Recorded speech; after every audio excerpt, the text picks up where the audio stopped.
मेरी ओर से सादर नमन प्रणाम। ओम यज्जाग्रतो दूरमुदे देवं तदुसुप्तस्य तथैवेति दूरंगमं ज्योतिषां ज्योतिरेकं तन्मे मनः शिव संकल्पमस्तु।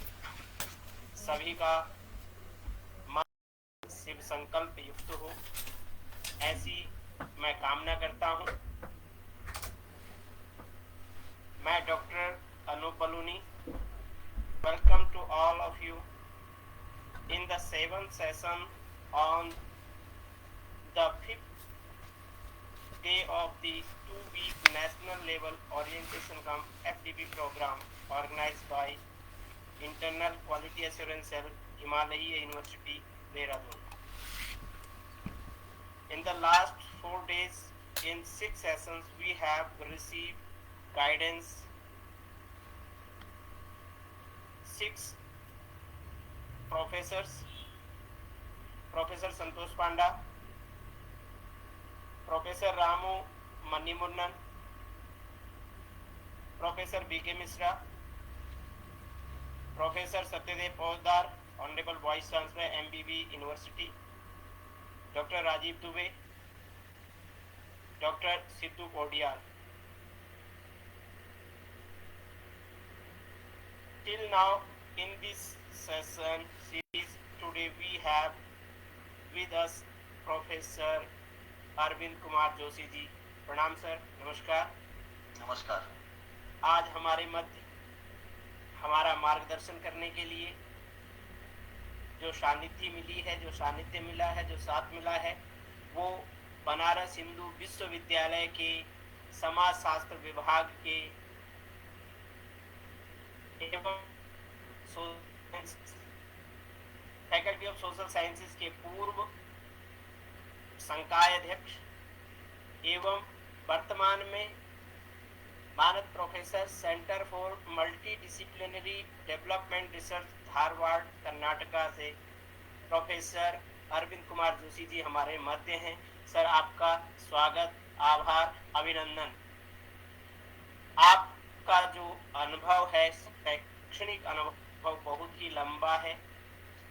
आप मूल रूप से उत्तराखंड के हैं और आपका जो कार्य क्षेत्र रहा है बनारस हिंदू विश्वविद्यालय। बनारस हिंदू विश्वविद्यालय में रहते हुए सर, बनारस हिंदू विश्वविद्यालय की जो एडमिनिस्ट्रेटिव एक्सपीरियंस आपका है, आप dean faculty of social sciences रहे हैं।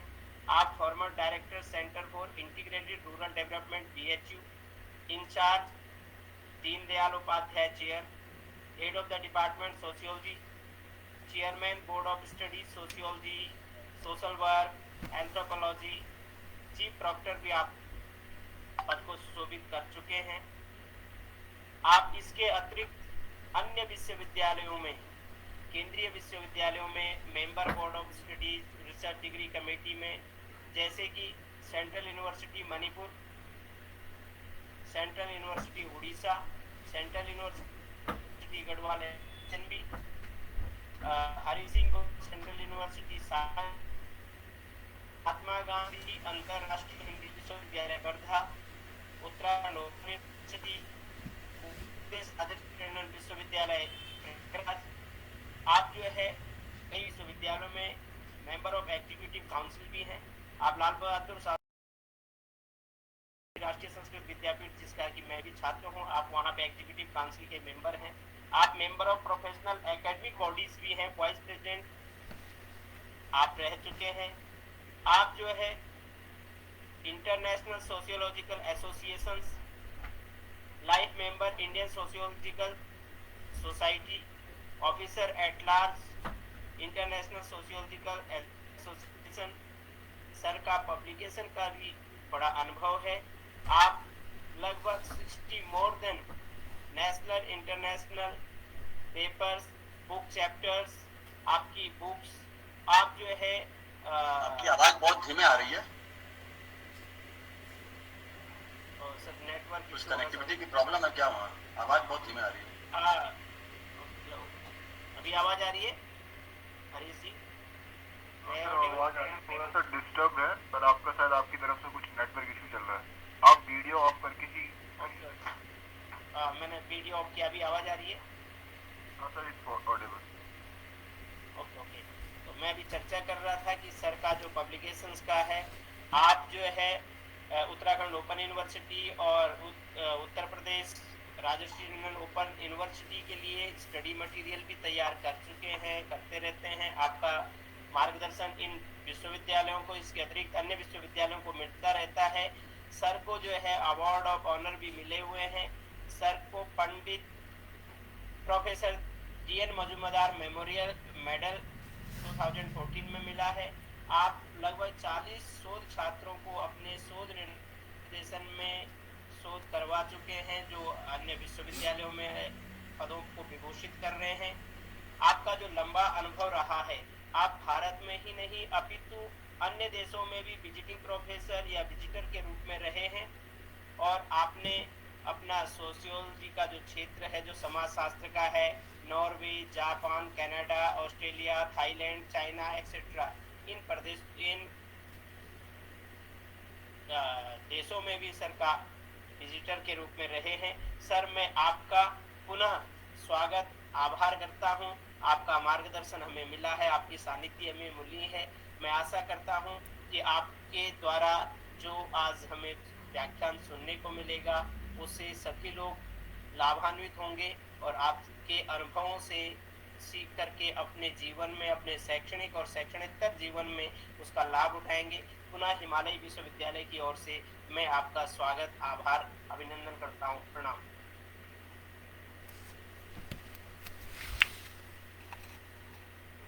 बहुत बहुत धन्यवाद doctor Anoop Baluni ji.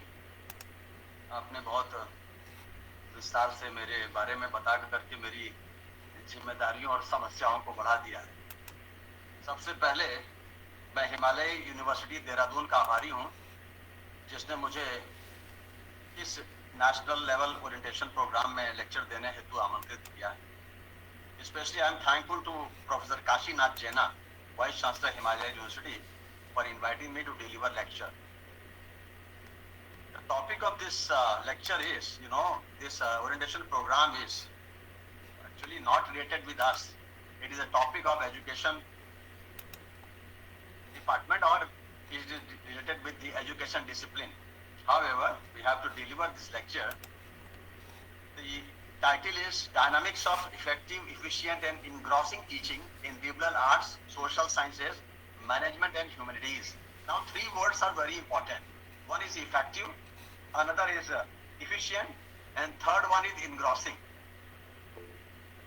What is effective? Effective means successfully producing the result that you want. Who cares about this result, nowadays? Especially teachers. We are not interested in successfully producing the result. We are just, performing our duties.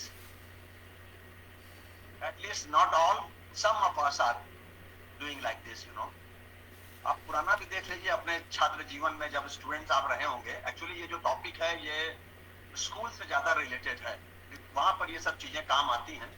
बाद में तो आदमी इतना mature हो जाता है कि इसका थोड़ा बहुत प्रभाव पड़ सकता है, बहुत ज्यादा इसका प्रभाव नहीं पड़ता है। फिर भी अगर आप देखिए तो कुछ टीचर्स ऐसे होंगे जिनको आप याद करते होंगे। याद तो वैसे उनको भी करते हैं जो सही तरह से अपनी भूमिका का निर्वाह नहीं कर पाए, लेकिन कुछ टीचर्स को हम लोग बहुत सम्मान करते हैं, इज्जत करते हैं। क्यों करते हैं? क्योंकि उन्होंने बहुत जिम्मेदारी से हमको पढ़ाया। जो उद्देश्य है एक टीचर और टॉट रिलेशनशिप में जो संबंध होना चाहिए, वैसे ही संबंधों का उसने निर्वाह किया। जो उपलब्ध संसाधन थे, उन्हीं संसाधनों से हमको इतना अच्छा पढ़ाया कि हम लोगों को लगा कि वो टीचर जो है वास्तव में टीचर बनने के काबिल है। दूसरा जो है इनग्रॉसिंग, नहीं, दूसरा है efficient. What is efficient? Efficient का मतलब क्या होता है? Able to work well without making mistakes और wasting time and energy. And we can understand this very easily, how efficient we are or how efficient some of our colleagues are, how they waste time in the classroom, and very often they waste time in the classroom by taking attendance. They spend 10-20 minutes on taking attendance, then giving some introduction or telling students to some of their problems. they teach only hardly 10-15 minutes. They don't have matter because they don't know how to teach, how to deliver lecture. They just go and they just deliver lecture, pinpointed lecture they deliver. और जब इस तरह का lecture हम अगर देंगे तो इसमें बहुत सारी समस्या हो जाती है, क्योंकि कुशल होने का मतलब है कि आप अपने पास मौजूद संसाधनों को सर्वोत्तम तरीके से उपयोग करके अपने परिणाम प्राप्त कर सकते हैं। लेकिन होता ऐसा नहीं है, बहुत कम ऐसा हो सकता है। और थर्ड जो इंपॉर्टेंट इसमें जो शब्द है वो that is engrossing. Engrossing means absorbing all ones attention और इंटरेस्ट, या capable of arousing and holding the attention. बहुत कम टीचर ऐसे होते हैं जो अटेंशन को ड्रॉ करा पाते हैं, बहुत कम ऐसे होते हैं जिसकी तरफ सबका इंटरेस्ट होता है, because they don't teach seriously, they are not prepared, they are not well prepared. जो मन आया वही पढ़ाते हैं, जैसे मन आया वैसे ही पढ़ाते हैं। टीचिंग में बहुत सारी चीजें काम आती हैं, बहुत सारी चीजें बहुत ज्यादा इंपॉर्टेंट हुआ करती हैं। उसमें टीचर की जो केमिस्ट्री है, जो बॉडी लैंग्वेज है, that is also very important. तो यहाँ पर जो जैना साहब ने जो टॉपिक एक आज चुना वो कुछ हद तक बहुत इंपॉर्टेंट है, लेकिन इतना भी इंपॉर्टेंट नहीं है कि सारे टीचर्स उसी पर व्याख्यान देते रहें, क्योंकि ultimately content has some limitations, उसकी कुछ लिमिटेशंस हैं। 6 लेक्चर्स हो चुके हैं आपने बताए, और उन लेक्चर्स में इस तरह की बातें उठी होंगी, बहुत सारे लोगों ने बहुत तरह से बात कही होगी।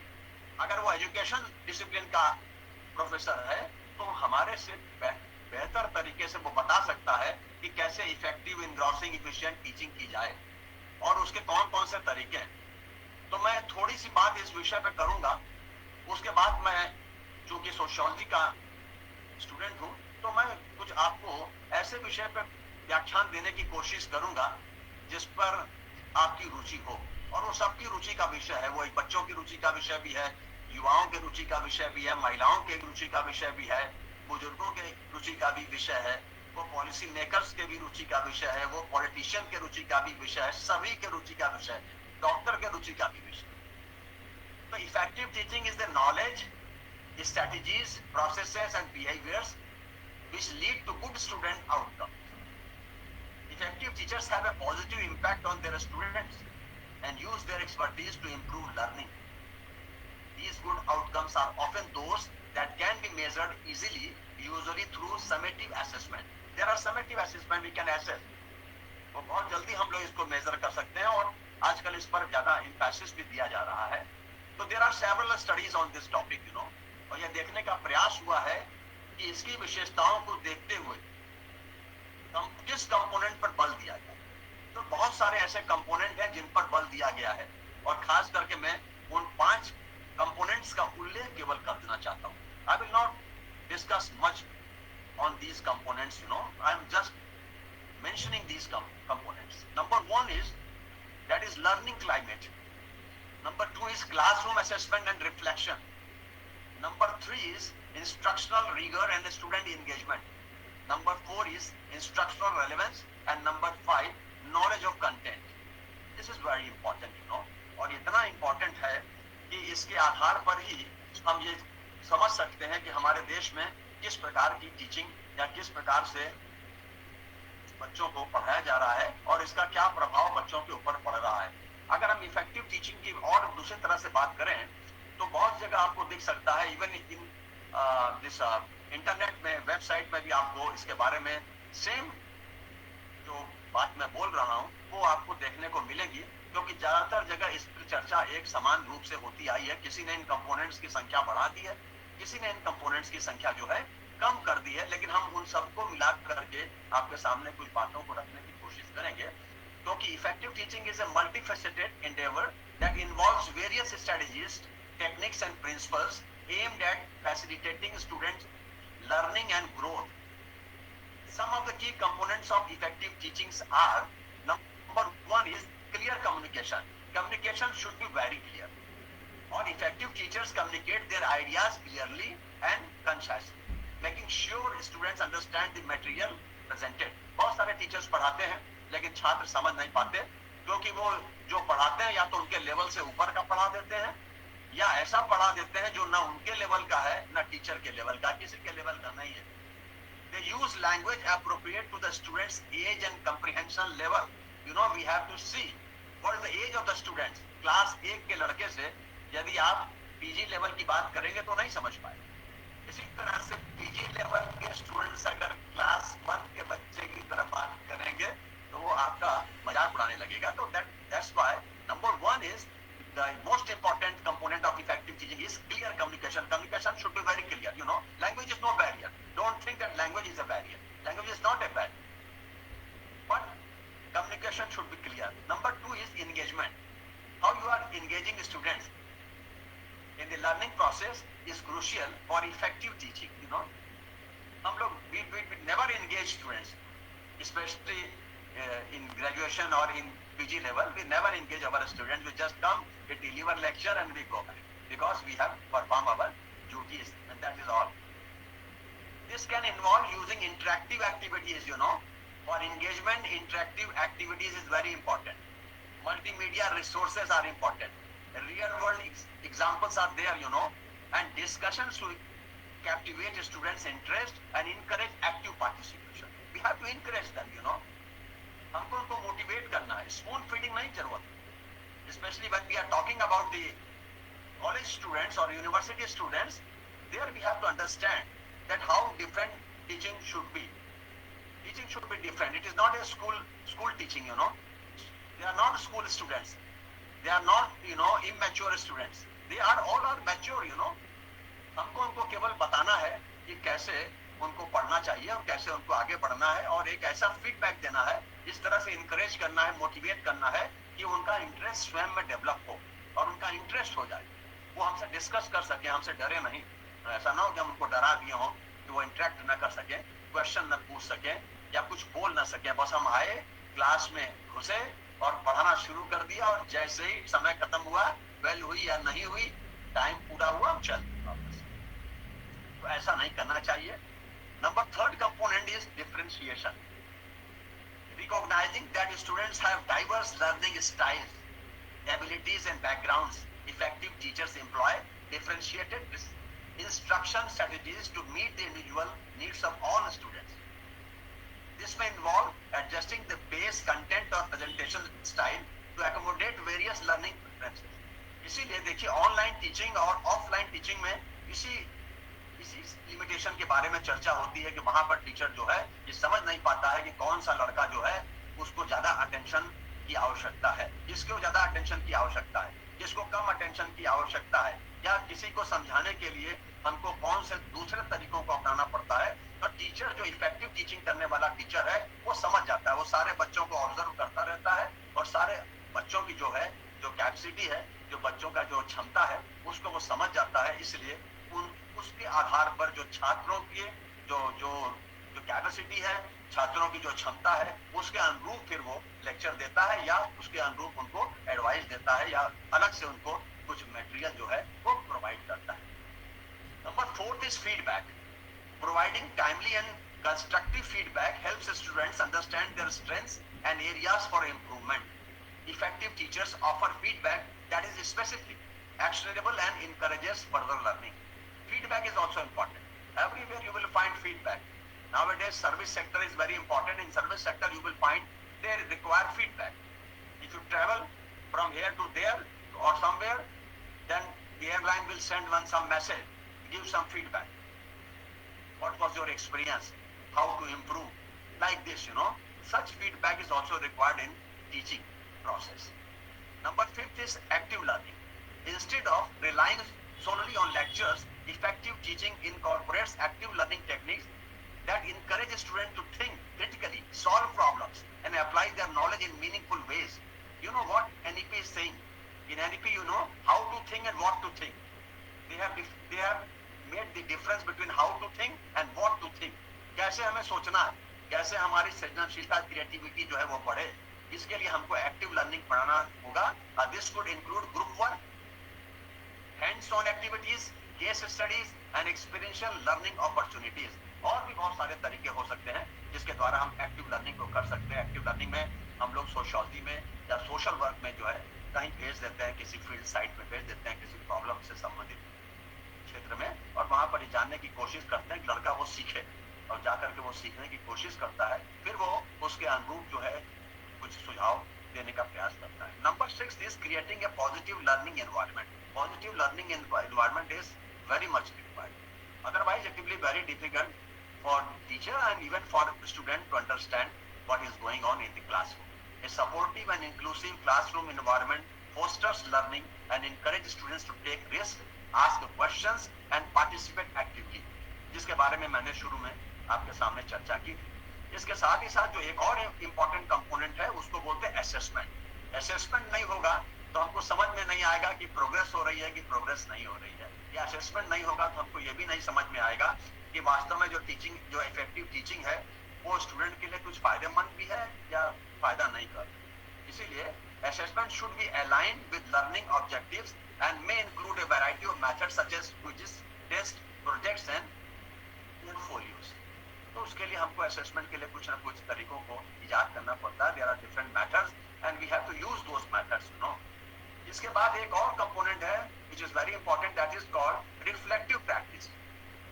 Effective teachers engage in ongoing reflection on their teaching practice, seeking feedback from colleagues and students, and continuously striving to improve. हम में से बहुत सारे लोग सुधारने की कोशिश नहीं करते। इवन कोई अगर आदमी बोल दे कि सर आप इससे पढ़ाते हैं ये ठीक नहीं है, चाहे वो आपका कलीग बोल दे या कोई स्टूडेंट बोल दे तो बहुत बुरा मान जाएंगे, स्टूडेंट बोल दे तो और ज्यादा बुरा मान जाएंगे। क्योंकि reflective practice allows teachers to identify what is working well and areas for refinement or adjustment. क्या बढ़िया चल रहा है और कहाँ पर हमको रिफाइनमेंट की जरूरत है, सुधार करने की जरूरत है, या हमको कुछ ऐसा करना पड़ेगा जिससे कि और अच्छा इम्पैक्ट जो है स्टूडेंट के ऊपर पड़ सके। इसके साथ ही साथ एक और जो कंपोनेंट है जिस पर बहुत बल दिया गया है और ये पूरी NEP 2020 में आप देखे होंगे कि फ्लेक्सिबिलिटी के बारे में बात की गई। जो रिजिड जो स्ट्रक्चर थे, जो रिजिडिटी थी एजुकेशन में, उसको समाप्त करने की कोशिश की गई। तो वैसे ही इफेक्टिव टीचिंग में भी एक बहुत इंपॉर्टेंट कंपोनेंट होता है, उसको बोलते हैं फ्लेक्सिबिलिटी। और ये आपको हर जगह इसके बारे में पढ़ने को मिल जाएगा कि effective teaching requires flexibility to adopt instructional strategies based on the students needs, interest and feedback. What teacher should do? Teacher should be open to trying new approaches, modifying lesson plans as necessary and accommodating unexpected challenges or opportunities. Management में ये इसको बहुत ज्यादा बल दिया गया है। Management में teachers they have to develop their own courses, you know, अपना कोर्स वो डेवलप कर सकते हैं। जबकि बाकी विषयों में इतनी ज्यादा छूट हमको नहीं मिली है, फिर भी हम इफेक्टिव टीचिंग में इस तरह से फ्लेक्सिबिलिटी ला सकते हैं और हमारे पास बहुत सारे तरीके हुआ। हमने कई बार देखा होगा कुछ टीचर जो हैं उनका पढ़ाने की स्टाइल दूसरी होती है, आते हैं टू दी पॉइंट पढ़ाए और चले गए। दूसरा टीचर आता है वो उसको इंटरेस्टिंग बनाता है, ह्यूमर भी क्लास में करता है, मतलब बच्चों का ऐसा माहौल बनाता है कि उनका इंटरेस्ट क्रिएट होता है और जो बात जो बहुत कठिन थी उसको बहुत सरलता से वो कह देता है और स्टूडेंट उसको समझ भी जाते हैं। और उनका ये हमेशा ध्यान रहता है कि उनके क्लास मिस न होने पाए, कुछ टीचर का क्लास मिस न होने पाए। कई बार आपने देखा होगा स्टूडेंट बोलते हैं आज मंडे है, आज फलाने टीचर का क्लास है, मिस नहीं होना चाहिए। क्यों? क्योंकि अंतर है उसमें और दूसरे टीचर। ये जो टीचर पढ़ा रहा है इसने सभी, जैसे कहते हैं ना, हिप्नोटाइज कर लिया, सभी स्टूडेंट्स को जो है सम्मोहित कर लिया। सम्मोहित कोई खराब सेंस में नहीं, अच्छे सेंस में सम्मोहित कर लिया है। बहुत अच्छे से पढ़ाता है, पूरे विषय का कवरेज करता है, बच्चों को भी प्रमोट करता है, उनको भी मोटिवेट करता है, उनसे भी इंटरेक्शन जो है अच्छी तरह से करता है। वो जानता है कि किसके साथ कितना बात करनी चाहिए, किस पर कितना एम्फेसिस देना चाहिए, बल देना चाहिए, और इसी तरह से वो उसको पढ़ाता है। इसीलिए वो बहुत बच्चों के बीच में पॉपुलर हो जाता है। इसके बाद एक और जो कंपोनेंट है उसको बोलते हैं लाइफ लॉन्ग लर्निंग। आजकल लाइफ लॉन्ग लर्निंग पे आपने देखा होगा डिफरेंट यूनिवर्सिटीज में सेंटर बन गए, life long learning centres.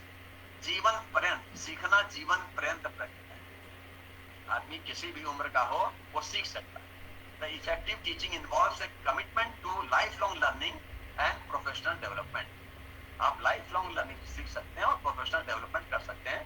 Teachers stay informed about current educational research, trends and best practices, seeking out opportunities to enhance their knowledge and skill. अब एक बात, मैं बहुत ही व्यावहारिक बात आपके सामने बोलना चाहता हूँ। हम में से बहुत सारे लोग, कई बार ऐसा होता है सिलेक्शन कमेटी में रहते हैं, इंटरव्यू लेते हैं, और कई बार ऐसा होता है कैंडिडेट सही बोलता रहता है, लेकिन हमारे जो दूसरे कलीग होते हैं, दूसरे एक्सपर्ट्स होते हैं, वो कहते हैं कि नहीं ये गलत बोल रहा है, इसको पता नहीं है, ये तो कह रहा है कि 4 प्रकार के ही रिसर्च डिजाइन होती है, ये कह रहा है कि 4 से अधिक होती है। तो वास्तविकता यह है कि स्टूडेंट जो है वेल इन्फॉर्म है, उसने काफी पढ़ रखा है, उसने जो लेटेस्ट बुक्स हैं वो पढ़ रखी हैं, उन किताबों को नहीं पढ़ा है, टेक्स्ट बुक को, जिनसे सामान्य रूप से टीचर पढ़ा रहे हैं या बाकी लोग पढ़ रहे हैं। और जो कि नॉलेज, आप जानते हैं नॉलेज हमेशा बढ़ती रहती है, इनहेंस होती रहती है, नॉलेज में मॉडिफिकेशन होते रहते हैं, नई नई तरह के नॉलेज जो है उसमें ऐड होती रहती है। इसी तरह से आप हमारे विषयों में किसी भी डिसिप्लिन में आप देखेंगे बहुत सारे नए नए कोर्स, नए नए टॉपिक्स जो है वो इंक्लूड होते रहते हैं। सोशियोलॉजी में हम लोग मैरिज पढ़ाते थे, मैरिज पढ़ाने के बाद हम लोग मैरिज की प्रॉब्लम्स पढ़ाने लगे, धीरे धीरे मैरिज की समस्याओं को जब पढ़ा लिए तब उसके बाद नई नई जो चीजें सामने आने लगी कि कैसे अंतर्विवाह, बहिर्विवाह के निषेध जो है समाप्त हो गए, कैसे जो विवाह तय करने का अधिकार जो है माता पिता से चला गया बच्चों के पास, और कैसे हम लोग लिव इन रिलेशनशिप तक पहुंचे। तो हमको ये सब मालूम होना चाहिए, सारे ट्रेंड्स मालूम होने चाहिए, हाई कोर्ट क्या बोल रहा है उसके बारे में, सुप्रीम कोर्ट क्या बोल रहा है उसके बारे में, एनजीओ क्या बोल रहे हैं उसके बारे में, ये हमें मालूम होना चाहिए। और अगर हमें मालूम है तो जब हम कभी recent trends in Hindu marriage पढ़ाएंगे और इन सब चीजों का उल्लेख करेंगे तो निश्चित रूप से सारे स्टूडेंट्स को उनको बहुत अच्छा लगेगा और वो आपको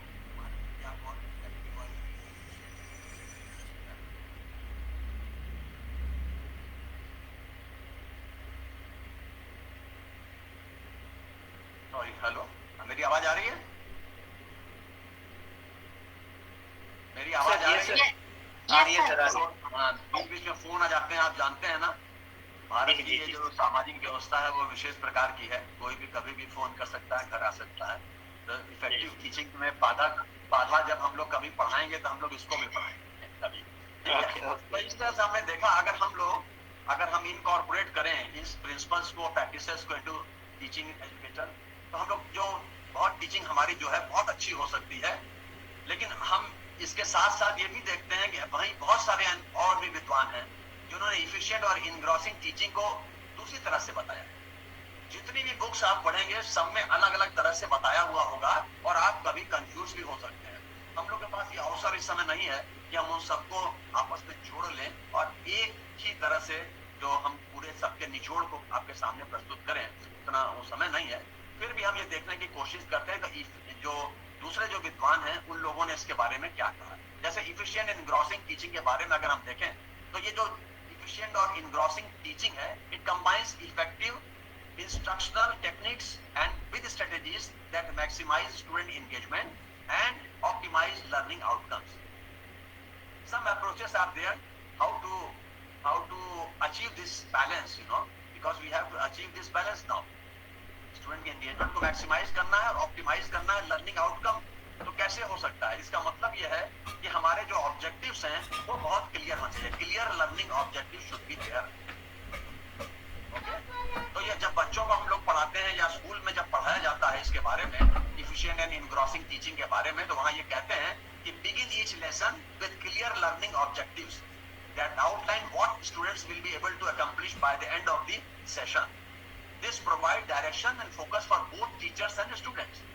अब आप ये देखिए, हम में से कुछ लोग ऐसे भी होंगे जो सिलेबस बनाते होंगे या बोर्ड ऑफ स्टडीज में गए होंगे या नहीं भी गए होंगे, तो उन्होंने नए सिलेबस देखे होंगे कई यूनिवर्सिटीज के, उसमें ये साफ साफ लिखा रहता है। खास करके ओपन जो स्कूल है या जो इग्नू के अगर कंटेंट मटेरियल को आप देखें तो उसमें साफ लिखा रहता है ऑब्जेक्टिव क्या है, ये जो कोर्स आप पढ़ रहे हैं या ये जो पेपर आप पढ़ रहे हैं इसका ऑब्जेक्टिव्स क्या है। वहां पर लिखा रहता है कि इसको पढ़ने से आपको क्या क्या प्राप्त होगा। तो ये शुरुआत हमको इसी से करनी चाहिए। हम ऐसा ना हो कि सीधे बीए में गए और सोशियोलॉजी सीधे पढ़ाना शुरू कर दें पहले। इसीलिए अब आप देखिए हर जगह ओरिएंटेशन प्रोग्राम चलता है या ओरिएंटेशन लेक्चर्स हुआ करते हैं। उस ओरिएंटेशन लेक्चर में ये बताने की कोशिश की जाती है एक्सपर्ट्स के द्वारा, स्पेशली जो सीनियर टीचर्स होते हैं उनके द्वारा ये बताने की कोशिश होती है कि देखो ये सोशियोलॉजी हम तुमको पढ़ा रहे हैं, सोशियोलॉजी जो है ये क्या है, कैसे ये समाज की समझ का विज्ञान है, कैसे ये बहुत इंपॉर्टेंट है, क्योंकि आजकल जो कुछ भी है वो मनुष्य के लिए ही है, मनुष्य के द्वारा ही है और मनुष्य इसका ही जो है सब कुछ करता धरता है। तो हम जब उसको बताएंगे इसके बारे में और हम ये बताने की कोशिश करेंगे कि कैसे सोशियोलॉजी इंपॉर्टेंट है, कैसे सोशियोलॉजी केवल आर्ट्स सोशल साइंस फैकल्टी में ही नहीं पढ़ाई जाती है, सोशियोलॉजी मेडिकल साइंस में भी पढ़ाई जा रही है, सोशियोलॉजी लॉ में भी पढ़ाई जा रही है, सोशियोलॉजी मैनेजमेंट में भी पढ़ाई जा रही है, और फिर हम ये बताएंगे कि क्यों पढ़ाई जा रही है। तो स्टूडेंट का इंटरेस्ट डेवलप होगा, उसको लगेगा कि हाँ, समाज में अगर हमको समायोजित होना है ठीक से तो हमको समाजशास्त्र पढ़ना जरूर चाहिए। अगर हमको कॉम्पिटिटिव एग्जाम्स देने हैं तो हमको सोशियोलॉजी अवश्य पढ़नी चाहिए, क्योंकि उसमें बहुत सारे क्वेश्चन ऐसे होते हैं जो सोशल प्रॉब्लम से संबंधित होते हैं, सोशल इंस्टीट्यूशन से संबंधित हुआ करते हैं, सोशल मूवमेंट से संबंधित हुआ करते हैं, महिलाओं से संबंधित होते हैं, पुरुषों से संबंधित होते हैं, बच्चों से संबंधित होते हैं, लड़कियों से संबंधित होते हैं, युवाओं से संबंधित होते हैं। तब जब हम इस तरह से पढ़ाएंगे बच्चे को और ये बताएंगे कि हम इसलिए आपको ये पढ़ा रहे हैं और इस पेपर को पढ़ने से ये जानकारी आपको प्राप्त होगी, तो वो बहुत अच्छा माना जाता है और ये कहा जाता है कि इफिशिएंट एंड इग्नोसिंग टीचिंग के लिए इसकी बहुत ज्यादा आवश्यकता होगी। दूसरा है एक्टिव लर्निंग, जिसके बारे में मैंने चर्चा की।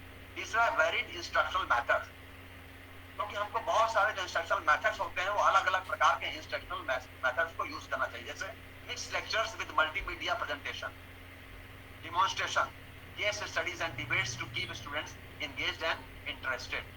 तो हम बहुत सारे तरीकों का उपयोग कर सकते हैं, नहीं केवल खड़े हो गए और लेक्चर देने लगे।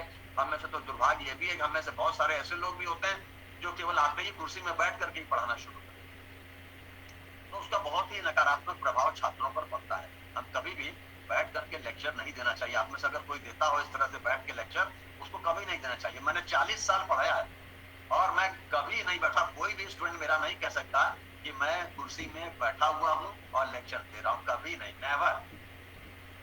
जितनी भी देर लेक्चर होता है खड़े होकर के लेक्चर देना चाहिए। और हमको कभी कभी ये कोशिश करनी चाहिए। आजकल क्या है कि अब जो नए लोग आप लोग हैं, आपके सामने बहुत सारी चुनौतियां हैं, क्योंकि बहुत तरह का जो इस समय जो टेक्नोलॉजी है उसका प्रयोग होने लगा है टीचिंग, जो हम पुराने लोगों के लिए अब थोड़ा सा दिक्कत आ गई है। हम लोगों को तो ऑनलाइन इस तरह से लेक्चर देना भी अच्छा नहीं लगता है, क्योंकि हम लोग इस तरह के टीचर्स नहीं रहे कभी भी। हमें से बहुत सारे लोग ऐसे हैं जो आपने देखा होगा सीधे सीधे टेक्स्ट बुक ले आते हैं और उसको ही पढ़ाना शुरू, उसी में से बोल रहे हैं स्टूडेंट, तो स्टूडेंट क्या इंटरेस्ट लेगा। बहुत सारे ऐसे लोग हैं जो केवल आते हैं नोट्स लिखा देते हैं। तो ये सब चीजें जो है अच्छी नहीं है, खास करके एक असिस्टेंट प्रोफेसर के लिए, एसोसिएट प्रोफेसर के लिए, प्रोफेसर के लिए बढ़िया नहीं है कि वो इस तरह से बच्चों को पढ़ाए। और अब चूंकि बहुत सारे संसाधन उपलब्ध हो गए हैं, तो हमको ये सब कोशिश करनी चाहिए कि हम कभी कभी पावर पॉइंट से भी उनको पढ़ाने की कोशिश करें। हम कभी डेमोन्स्ट्रेशन उनको इस प्रकार का दें कि उनकी रुचि बढ़े। केस स्टडीज को खुद दिखाने की कोशिश करें कि अगर हम किसी घटना के बारे में बता रहे हैं तो हम ले जाकर के दिखाएं, देखो ये है केस स्टडी। और जो बहुत सारे जो डिबेट्स हो रही हैं, जो स्टूडेंट्स को एंगेज करने के लिए या उनका इंटरेस्ट जागरूक करने के लिए, उससे भी उनको अवगत कराने की आवश्यकता होनी चाहिए। तो टेक्नोलॉजी का इंटीग्रेशन बहुत जरूरी है। तो integrate technology tools and resources into your teaching to enrich engagement and efficiency.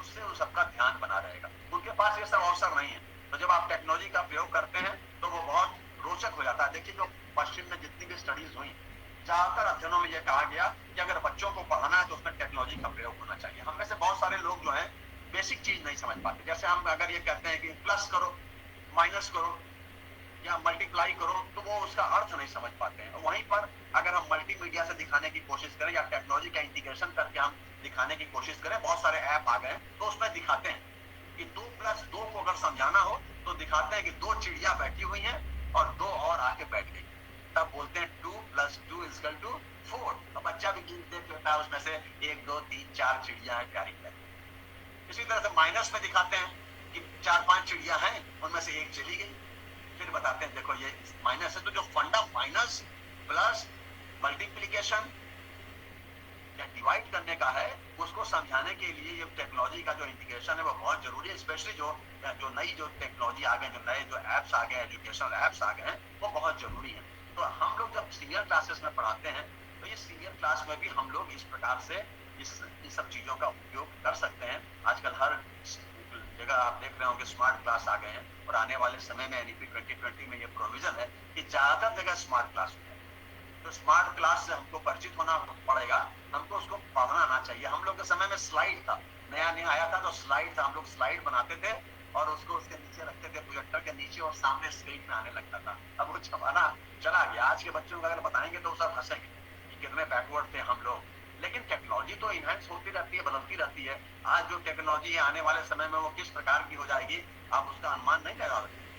आपने सुना होगा एआई के बारे में, आर्टिफिशियल इंटेलिजेंस। तो आर्टिफिशियल इंटेलिजेंस के कारण क्या क्या हो जाएगा आने वाले समय में, उसको बताने में जो आर्टिफिशियल इंटेलिजेंस का आविष्कार करता है वो भी असमर्थ। उन्होंने शुरू में कहा कि इसके सभी पॉजिटिव कॉन्सिक्वेंसेस होंगे, बाद में उनको लगा कि नहीं, गलत हो गया, इसके नेगेटिव कॉन्सिक्वेंसेस भी होंगे। और हम लोग को ये सब देखना है सोशियोलॉजी में, अगर उसके पॉजिटिव कॉन्सिक्वेंसेस है तब भी हमको पढ़ाना है, नेगेटिव कॉन्सिक्वेंसेस है तब भी हमको पढ़ाना है। सोशियोलॉजी वालों के साथ एक बढ़िया चीज ये है कि जो कुछ भी समाज में है या हो रहा है या होगा, वो सब हमारे अध्ययन वस्तु बनेगा, सब्जेक्ट मैटर हमारा।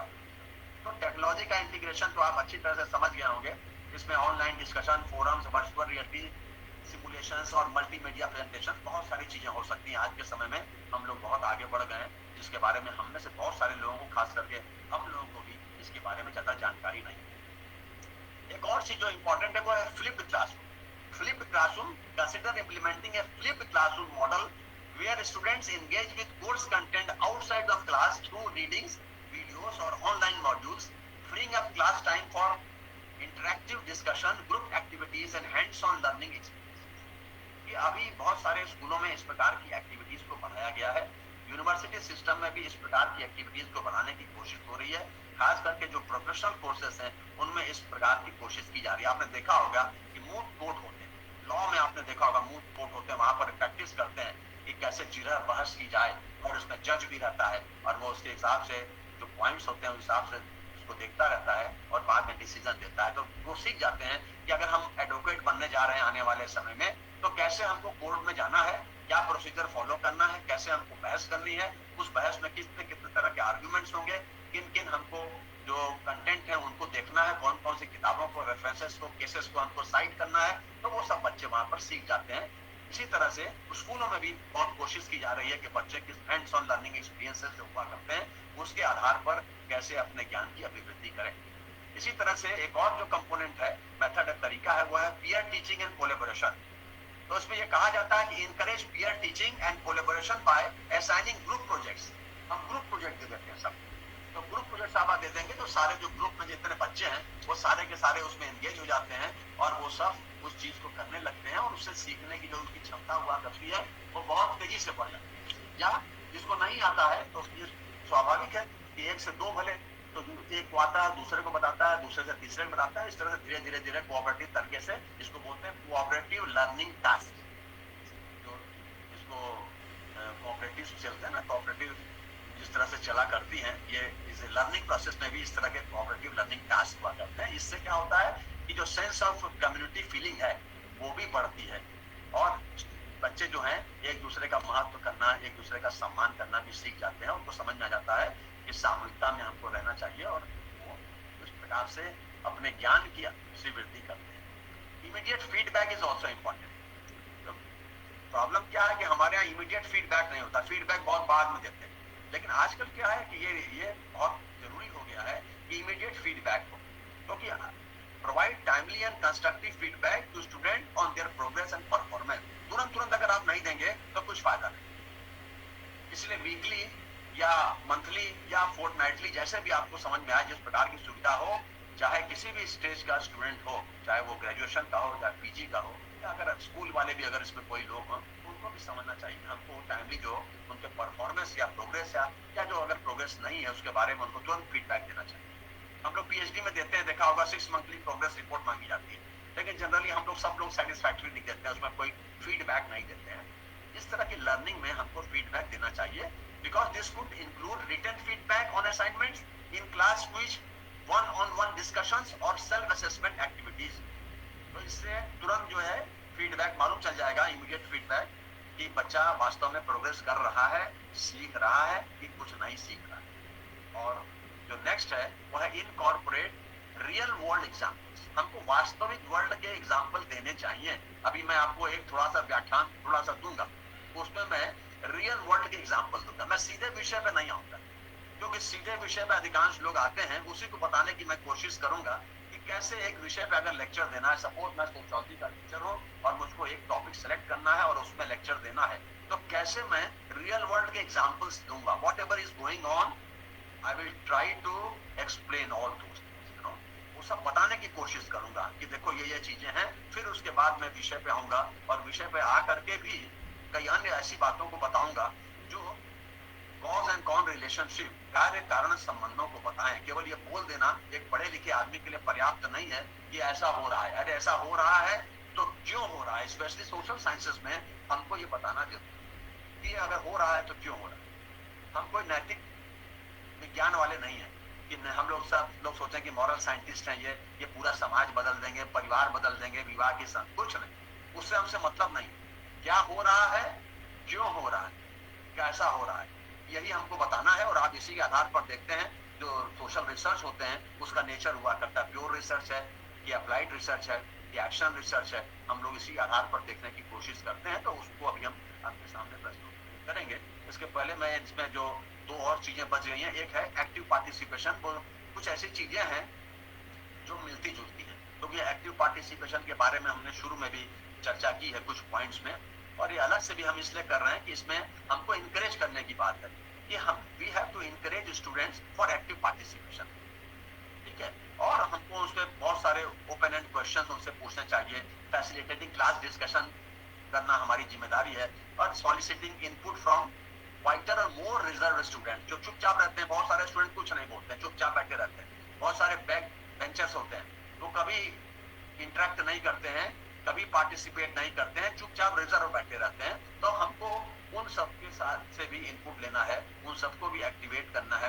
जैसे होता है किसी चीज को हम लोग एक्टिवेट करते हैं तो स्टूडेंट्स को भी एक्टिवेट करना है। और हमको एक सपोर्टिव जो क्लासरूम इन्वायरमेंट है उस तरह का, या सपोर्टिव के साथ साथ आप ये कह दिए इंक्लूसिव क्लासरूम जो इन्वायरमेंट है उसको हमको बनाना चाहिए। सबकी वॉइसेस जो हैं उनका महत्व है, सभी बच्चों की जो आवाजें हैं या सभी बच्चों का जो हित है वो हमारे लिए इम्पोर्टेंट है।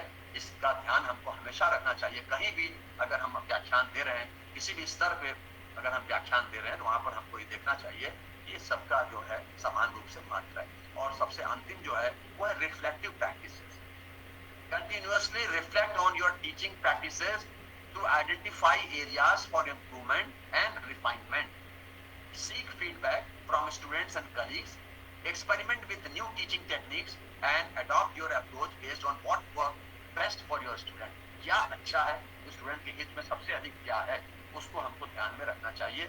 हमको हमेशा ये कोशिश करनी चाहिए कि हमको जो कुछ भी सीख मिले, जो कुछ भी हमें अच्छा ज्ञान प्राप्त हो, उसको लेना चाहिए। हमको ये नहीं सोचना चाहिए, अपना कोई ईगो नहीं रखना चाहिए कि हम जो है बहुत बड़े विद्वान हो गए, असिस्टेंट प्रोफेसर हो गए, या हम प्रोफेसर हो गए तो हम सीखेंगे नहीं। और अब तो ये भी माना जाता है कि हर आदमी के पास कुछ ना कुछ ऐसा ज्ञान होता है जिस ज्ञान से आप वंचित होते हैं। आपके पास ज्ञान नहीं है। और सोशियोलॉजी में हम लोग तो इस पर ज्यादा महत्व देते हैं, इसलिए आप देखा होगा कि हम लोग फोकस ग्रुप डिस्कशन कराते हैं गाँव में जाकर। हम ये नहीं मान के चलते हैं, इस प्रकार का पूर्वाग्रह नहीं रखते हैं कि गाँव वाले को कुछ नहीं आता है और हम लोग MA PhD है, सब कुछ हमें पाते। कई बार ऐसा होता है कि ऐसा ज्ञान हम देते हैं जिससे हमारी आंखें खुल जाती है, हमको समझ में आता है अरे हम लोग तो इस समस्या को किसी दूसरी तरह से देख रहे थे और यहाँ पर ये आदमी जो है इस तरह से इस समस्या को बता रहे हैं। अब हम इस विषय पर थोड़ा सा और बात करें कि why is effective teaching method important? Why these methods are important? The teaching methods are the broader techniques used to help students achieve learning outcomes, while activities are the different ways of implementing these methods. Teaching methods help students master the content of the course, learn how to apply the content in particular context. तो ये जो method है इसको हमको इस तरह से भी समझने की आवश्यकता है। और अगर हम इसको समझ जाते हैं तो हमारी जो टीचिंग है उससे बेहतर टीचिंग जो है किसी और की नहीं हो सकती है। तो what are the methods? There are different methods of teaching. तो बहुत सारे मेथड्स ऑफ टीचिंग आप अच्छी तरह से जानते हैं। एक तो लेक्चरिंग है, दूसरा पीयर इंस्ट्रक्शन है, तीसरा एक्सप्लेनिंग है, चौथा डेमोन्स्ट्रेटिंग है, उसके बाद कोलैबोरेटिंग है, फिर क्वेश्चनिंग है, फिर फीडबैक है। तो इसी तरह से हमको ये सब देखना है और इनको देखते हुए हम जब आगे बढ़ेंगे तो हम लोग ये समझ जाएंगे कि हमको कुछ इफेक्टिव स्ट्रेटेजीज को बनाने की आवश्यकता है। तो इफेक्टिव स्ट्रेटेजीज का अगर मैं उल्लेख आपके सामने केवल कर दूं तो मुझको लगता है कि वही पर्याप्त है, क्योंकि हम में से बहुत सारे लोगों का इसमें कोई इस प्रकार का शोध कार्य नहीं है या हमारे डिसिप्लिन का ये कोई सब्जेक्ट एरिया नहीं है। ये तो हमारे डिसिप्लिन के लिए नहीं, हमारे प्रोफेशन के लिए हमारी एक आवश्यकता है कि हमको इससे वाकिफ होना चाहिए। और अगर हम इससे परिचित हैं और इसके अनुरूप अगर हम टीचिंग करते हैं तो हमारी बहुत अच्छी टीचिंग होगी। तो जो इफेक्टिव टीचिंग स्ट्रेटेजीज है, पहली है बिहेवियर मैनेजमेंट, दूसरी है ब्लेंडेड लर्निंग। ब्लेंडेड लर्निंग तो आप समझते होंगे। ब्लेंडेड लर्निंग का मतलब है ऑनलाइन और ऑफलाइन दोनों। शुरू में बहुत बल कुछ लोग दे रहे थे केवल ऑनलाइन के लिए, कुछ लोग केवल ऑफलाइन के देते हैं, लेकिन मेरा यह मानना है और अधिकांश रिसर्च में यह सिद्ध हुआ है कि जो ब्लेंडेड लर्निंग है वो बहुत जरूरी है। ब्लेंडेड लर्निंग से बहुत सारे लाभ हुआ करते हैं। जो तीसरे जो स्ट्रेटेजी है वो है कोऑपरेटिव लर्निंग, जिसके बारे में मैंने अभी आपके सामने चर्चा की थी। चौथी है culturally responsive teaching. Culturally responsive teaching links lessons and contacts with students contemporary and ancestral cultures.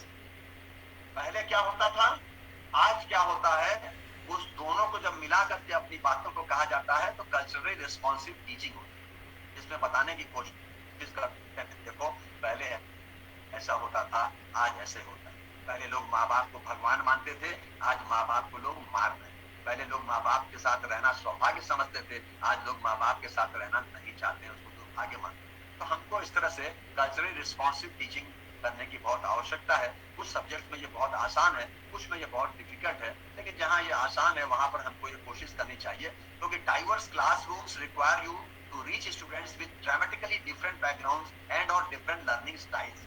हमको डिफरेंट लर्निंग स्टाइल्स और हमको इस तरह से करना चाहिए कि जितने भी स्टूडेंट्स हैं जो डिफरेंट बैकग्राउंड से आए हुए हैं वो उस चीज को अच्छी तरह से समझ सके। ऐसा ना कहें कि आप में कोई जिसको बोलते हैं इथनोसेंट्रिज्म ना हो, कि हम ही श्रेष्ठ हैं, जो हम ही जानते हैं, या जो हम जिस जाति के हैं या हम जिस धर्म के हैं या जिस क्षेत्र के हैं वही सब कुछ श्रेष्ठ हैं, बाकी जितने लोग हैं वो सब उतने महत्वपूर्ण नहीं है। ऐसा नहीं समझना चाहिए।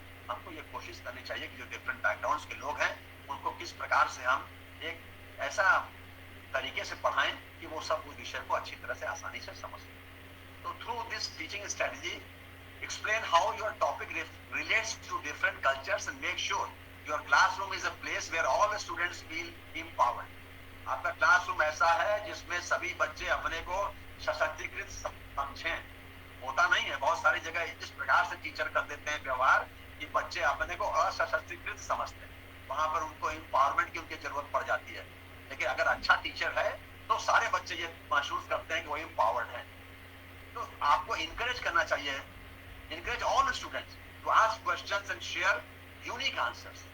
बहुत सारे बच्चे जो है बहुत अच्छा क्वेश्चन खड़ा कर सकते हैं, और कई बार ऐसा होता है कि हम उस आंसर को नहीं दे सकते, ऐसा हो भी सकता है। तो कभी भी आपको भी इसको गलत तरीके से नहीं सोचना चाहिए, इसको नकारात्मक रूप से या निगेटिव तरीके से इसको नहीं मान लेना चाहिए कि हमको नहीं आया और मेरी बेइज्जती हो गई। ऐसा कुछ नहीं है। आप वहां पर बोल सकते हैं कि बहुत अच्छा क्वेश्चन है और इसके बारे में मुझे ज्यादा जानकारी नहीं है, मैं अभी पढ़ के जब आऊंगा फिर नेक्स्ट क्लास में तुमको इसके बारे में बताऊंगा। Encourage all students, you know, उनको ऐसा ना हो कि आप उनको दबा दें जिससे कि कोई प्रश्न ही नहीं पूछ पाए। Always encourage all students to ask questions, you know, questions are very important, वो आपके लिए भी बेनिफिशियल है, उससे आप भी सीखेंगे। अगर इंटरेक्टिव स्टूडेंट्स नहीं होगा तो ये आप हमेशा जान के चलिए कि आने वाले 10-15 वर्ष में आपकी जितनी भी पढ़ाई थी, जितना भी ज्ञान आपका था, वो सब बर्बाद, क्योंकि जब बच्चे इंटरेक्ट नहीं कर रहे हैं आपसे, बच्चे ठीक से माहौल ऐसा नहीं बन पाया है जिसमें बच्चे जो है इंटरेस्ट लो पढ़ लें और पढ़ने के लिए आपके सामने आते रहें, तो आप भी उसी प्रकार के निष्क्रिय हो जाएं, आप भी पढ़ना बंद कर देंगे। और हम में से बहुत सारे लोगों के साथ ऐसा होता है, अच्छे विश्वविद्यालयों से जाते हैं और गांव देहात या दूर दराज के ऐसे स्कूल कॉलेज में चले जाते हैं जहां पर पढ़ाई का माहौल नहीं है, तो वो उन्हीं टीचर्स के साथ घुल मिल जाते हैं और वैसे ही हो जाते हैं। और कुछ समय के बाद, 5-10 सालों के बाद, जब आपसे कभी वो मिलेंगे तो आपको मालूम चलेगा एक समय का इतना तेज मेरा स्टूडेंट अब एकदम शून्य हो गया है, क्योंकि उसने सब कुछ पढ़ना लिखना बंद कर दिया है, क्योंकि उसने इस तरह का माहौल बनाया कि स्टूडेंट जो है वो क्वेश्चन भी पूछना बंद कर दिए, तो स्टूडेंट्स क्लास में आना बंद कर दिए। तो अगर स्टूडेंट क्लास में नहीं आ रहा है तो आप निश्चित रूप से पढ़ा नहीं रहे, तो स्टूडेंट आपसे कुछ पूछ नहीं रहा है तो निश्चित रूप से आपको चिंता नहीं है कोई, आप चिंता मुक्त हो गए। आपको लग रहा है कि जितना भी ज्ञान आपके पास है उससे अधिक ज्ञान अब विश्व में किसी के पास नहीं है। तो जब यह स्थिति उत्पन्न हो जाएगी तो निश्चित रूप से समझिए कि आने वाले समय में आपके सामने बहुत गंभीर एक संकट उत्पन्न हो जाएगा, भौतिक संकट उत्पन्न हो जाएगा, क्योंकि दुनिया में ज्ञान की कोई कमी नहीं, एक से एक विद्वान लोग इस दुनिया में हैं। कोई नहीं कह सकता कि मुझे किसी भी विषय में पूरा आता है, क्योंकि ज्ञान असीमित और रोज नया नया ज्ञान हम से जुड़ता जा रहा है, और हमको भी जितना भी जो लेटेस्ट जो ज्ञान है उससे परिचित होने की आवश्यकता है।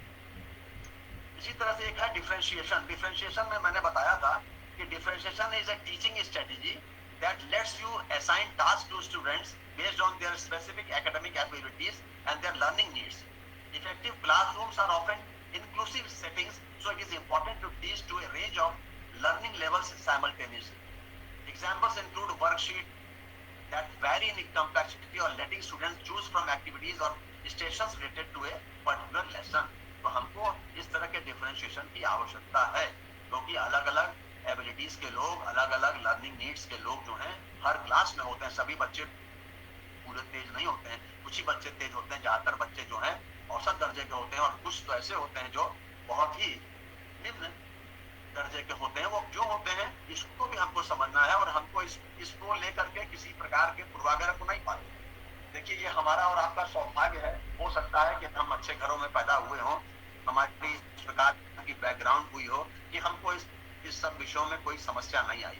लेकिन एक बच्चा ऐसा है जो एकदम ऐसे परिवार से आ रहा है जहाँ जिसमें पहली पीढ़ी का बच्चा पढ़ने जा रहा है, जिसके माँ बाप कुछ पढ़े लिखे नहीं है, ज्यादा सपोर्टिव भी नहीं है, न घर का माहौल इस प्रकार का है कि वहां घर जाकर के वो कुछ पढ़ सके. तो हमको उसको समझने की आवश्यकता है, हमको उसको देखने की आवश्यकता है. एनईपी 2020 में इस प्रकार के जो डिफरेंटली जो डिसएडवांटेज ग्रुप्स हैं उनकी कैटेगरी बनाई गई है और उन सभी को समावेशी शिक्षा के अंतर्गत लाने का प्रयास किया जा रहा है. और ये हमको और आपको तो पहले ही कर देना है.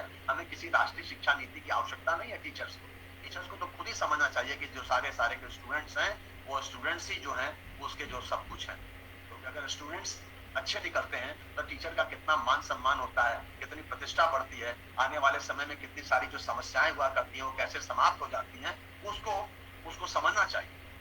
तो बहुत सारे इस प्रकार के तरीके हुआ करते हैं. जैसे कि डिफरेंशिएशन में क्या है कि प्रोवाइड बुक्स और other materials at different reading levels. अलग अलग तरह की जो रीडिंग लेवल्स की है किताबें हैं वो उनको उपलब्ध कराना है. या और भी बहुत सारे हैं कि हम लोग कर सकते हैं कि स्मॉल ग्रुप कर सकते हैं जिसमें कि आपस में स्टूडेंट जो है एक दूसरे को सलाह दें या एक दूसरे से चर्चा करें, डिस्कशन करें.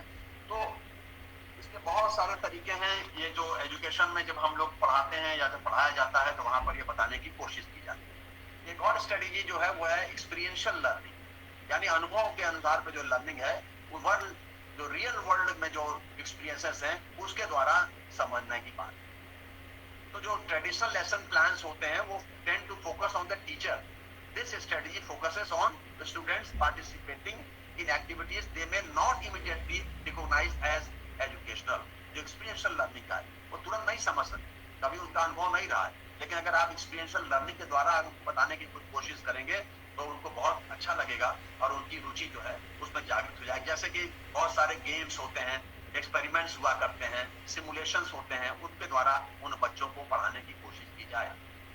तो जो अगर एक बहुत कॉमन इसका जो एक फॉर्म है एक्सपीरियंशियल लर्निंग का वो है field trip combined with practical lessons outside of the classroom that connect to your current curriculum.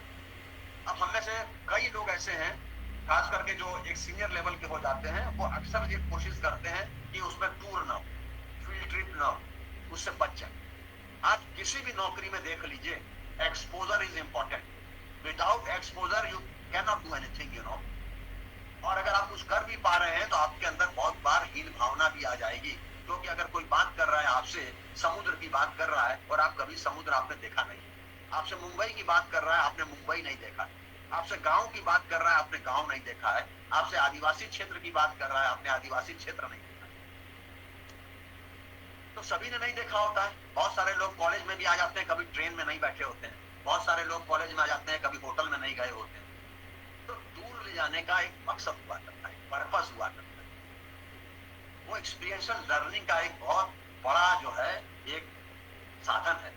और आप कहीं भी देख लीजिए, सिविल सर्विस में आप देख लीजिए, आईएएस बन जाइए, आईपीएस बनिए, आईआरएस बनिए, कहीं भी आप जाइए, देखिए उन सारे के सारे बच्चों को जो इतने सीनियर हैं, इतने अनुभवी हैं, इतने ज्ञानी हैं, जो उन्होंने परीक्षा क्रैक की है, उन सबको ले जाते हैं एक्सपोजर विजिट में.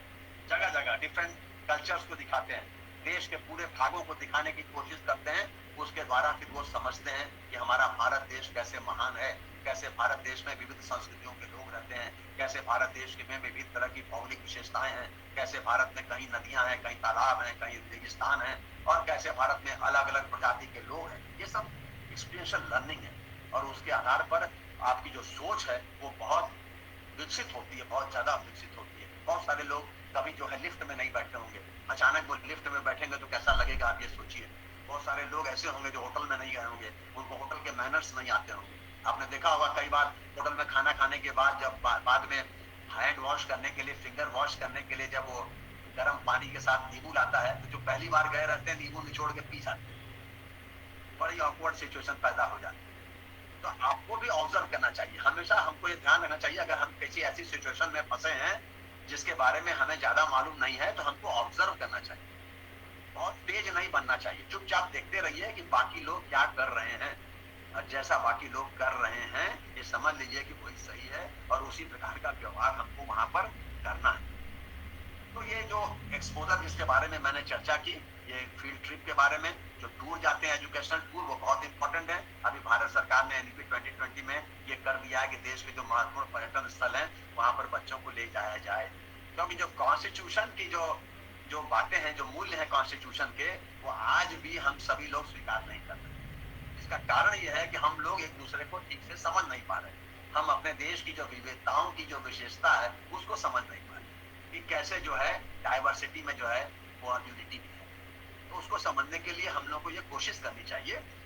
सातवां जो है, जो स्ट्रेटेजी है, that is called formative assessment. Formative assessment is used periodically to monitor student learning incrementally. This can more effectively measure the process of learning as opposed to end of unit test and can help you to improve your teaching methods throughout the year. Example of this teaching strategy include self-evaluation exercises and summarizing a topic in multiple ways. अभी आप देखे होंगे semester system में इस तरह का formative assessment को include किया गया है, और कई बार आप देखते होंगे कि कुछ मार्क्स दिए जाते हैं कि लड़के को एक टॉपिक दिया जाता है और उस टॉपिक पे वो लिख करके लाता है। साथ ही साथ हम गेम बेस्ड लर्निंग को भी कर सकते हैं। गेम बेस्ड लर्निंग को क्या है, अब इतना टाइम नहीं है कॉलेज टीचिंग में, इतना हम लोग के टाइम नहीं, लेकिन स्कूलों में इस प्रकार का टाइम होता है कि अगर if you want to help students become more excited about learning, consider developing and implementing educational games and or challenges whether in person or online. हम ये कर सकते हैं, स्कूलों में बहुत ज्यादा किया जा रहा है। These games can inspire children, especially kinesthetic learners, to participate more fully in the learning process. जो छोटे बच्चे बहुत हैं वो इस पर लर्निंग प्रोसेस में पूरी तरह से पार्टिसिपेट करने लगते हैं, as well as keep them motivated and focus on their class lessons. This teaching strategy can also help them solve problems and reach a goal. तो इस तरह से आपने देखा होगा कि गेम के बारे में हम लोगों के देश में दो तरह की बहुत समस्या है।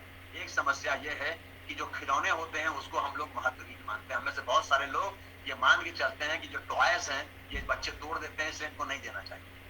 टॉयज से जो है बच्चों में क्रिएटिविटी बढ़ती है। कई बार देखा होगा आपने, गुड़िया से छोटी लड़कियां जो है बात करती रहती हैं, उसकी ड्रेस बनाएंगी, उसके बाल सजाएंगी, बिंदी लगाएंगी, उसी तरह से मेकअप करेंगी, बात करेंगी, कभी कभी गुस्सा होकर मारेंगी भी, ये बात नहीं मानती। तो जो गेम बेस्ड लर्निंग है that is also important. Even senior level में भी अगर आप देखें, अगर आपको एयरफोर्स में जाना है तो वहां पे आपके जो सेंसरी ऑर्गन सब ठीक से काम कर रहे हैं कि नहीं कर रहे हैं, आपके हाथ पैर सब एक साथ चलते हैं कि नहीं चलते। जैसे गाड़ी हम लोग चलाते हैं तो आप सामने भी देख रहे हैं और हम लोग स्टीयरिंग भी पकड़े हुए हैं, गियर भी लगा रहे हैं, ब्रेक भी लगा रहे हैं, एक्सीलेटर में भी पैर है।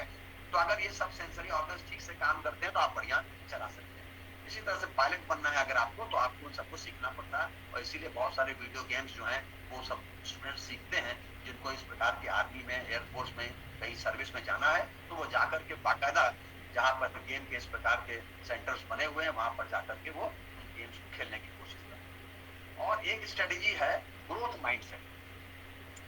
A growth mindset is a strategy designed to help students seek the value of effort, persistence and risk in trying new things and learning new concepts. It focuses on praising students when they try new methods and on embrace different perspectives on learning goals. कोई नए तरह से बच्चा अगर उसको सीखने की कोशिश कर रहा है, नए तरह से बताने की कोशिश कर रहा है, तो हमको उसको इंकरेज करना चाहिए, क्योंकि ग्रोथ माइंडसेट होना चाहिए। ये नहीं है कि एक ही तरह से हम किसी समस्या के समाधान को सोचें। हमको ये देखने की कोशिश करनी चाहिए कि कैसे हम स्पेसिफिक, मेजरेबल, अटेनेबल, रियलिस्टिक और टाइम बेस्ड मेथड जो है उनका प्रयोग कर सकते हैं। बहुत सारे तरीकों के बारे में चर्चा हुई है। इन तरीकों में एक और तरीका अगर हम देखें वो है इंक्वायरी बेस्ड इंस्ट्रक्शन। ये ऐसा इंस्ट्रक्शन हो जो इंक्वायरी बेस्ड इंस्ट्रक्शन हो, उसमें थॉट प्रोवोकिंग क्वेश्चंस हो, तो inspire students to think independently. वो अपने से सोचें और डिस्कस मीनिंगफुल टॉपिक, जो बहुत इंपॉर्टेंट मीनिंगफुल टॉपिक हैं उनको डिस्कस करें। मॉडलिंग भी एक मेथड हो सकता है, स्ट्रेटजी जो है मॉडलिंग भी हो सकती है। Teachers can use a modelling teaching strategy by generating their own example as an acceptable answer. कई बार इस प्रकार की मॉडलिंग के बारे में बात करते हैं। It is easier to learn when you tell them what to do and then show them how to do it. कई बार स्कूल में देखा होगा मॉडल सब बनाते हैं, मॉडल्स बनाए जाते हैं, वो मॉडल का भी बहुत महत्व हुआ करता है। यहाँ पर टीचिंग स्ट्रेटजी में भी इस प्रकार से हम मॉडलिंग टीचिंग स्ट्रेटजी को अडॉप्ट कर सकते हैं। और एक है लास्ट ही समझिए, ये है response to intervention. Response to intervention is a strategy for accommodating a student who may require extra support. This teaching strategy focuses on early and continuous identification, assessment and assistance for students with learning or behavior needs. जिनको learning और behavior needs हैं, आपको बताया कई प्रकार के बच्चे होते हैं, सबकी क्षमता एक प्रकार की नहीं हुआ करती, सबकी कैपेसिटी अलग अलग प्रकार की हुआ करती है। कुछ स्लो लर्नर्स हुआ करते हैं, तो हमको इस प्रकार के इंटरवेंशन को करने की जरूरत है। और अगर हम इसको RTI भी बोलते हैं, response to intervention, response to intervention करते हैं, बोलते हैं इसको एजुकेशन में, डिसिप्लिन में। तो ये इसका भी हमको पालन करना चाहिए। स्टूडेंट लेड टीचिंग करना चाहिए, तो हम और आप सब अच्छी तरह से जानते हैं कि ऐसी टीचिंग हो जिसमें स्टूडेंट जो है वो बिकम द टीचर, वो टीचर बनने की कोशिश करे, टीचर बन जाए। और in a classroom with learners at different level you can better engage those learning faster by showing them how to teach and give feedback to their peers. वो भी कई जगह ऐसा होता है कि हम लोग स्टूडेंट लेड टीचिंग को भी महत्व देना सकते हैं। और summative assessment is also required because summative assessments are exams and or projects designed to evaluate students' understanding of specific material. While these assessments may not be effective for measuring learning ability, they help identify class-wide learning gaps and encourage students to remain attentive to their lessons. Examples include end of unit test, final projects, और standardised test. अब आप देखे होंगे semester system में यही हो रहा है कि जैसा ही एंड हो जाता है तो एंड ऑफ यूनिट टेस्ट हुआ करते हैं, फाइनल प्रोजेक्ट उनको सबमिट करने पड़ते हैं, प्रोजेक्ट रिपोर्ट सबमिट करनी पड़ती है, डिसर्टेशन सबमिट करनी पड़ती है, और इसी तरह से स्टैंडर्डाइज्ड टेस्ट भी हुआ करते हैं। Visualization is also very important because graphic organizers are a simple, effective visualization tool to help students brainstorm and organize their thoughts and ideas in a visual presentation.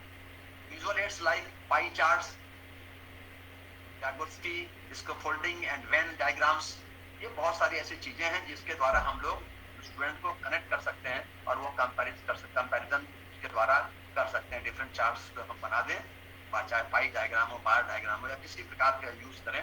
और इस प्रकार से हम अगर करते हैं तो जो कॉन्सेप्ट्स हैं, जो हम बताना चाह रहे हैं, जो हम समझाना चाह रहे हैं, वो ज्यादा क्लियर रहता है और उनकी जो ग्रास्पिंग पावर है वो ग्रास्पिंग पावर भी बढ़ जाती है।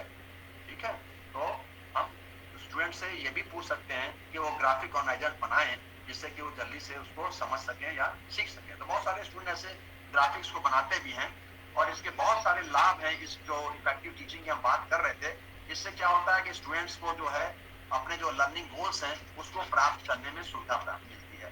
दूसरा, इससे क्या होता है, उनका जो स्टूडेंट का एंगेजमेंट होता है क्लासरूम में वो इंक्रीज करता है।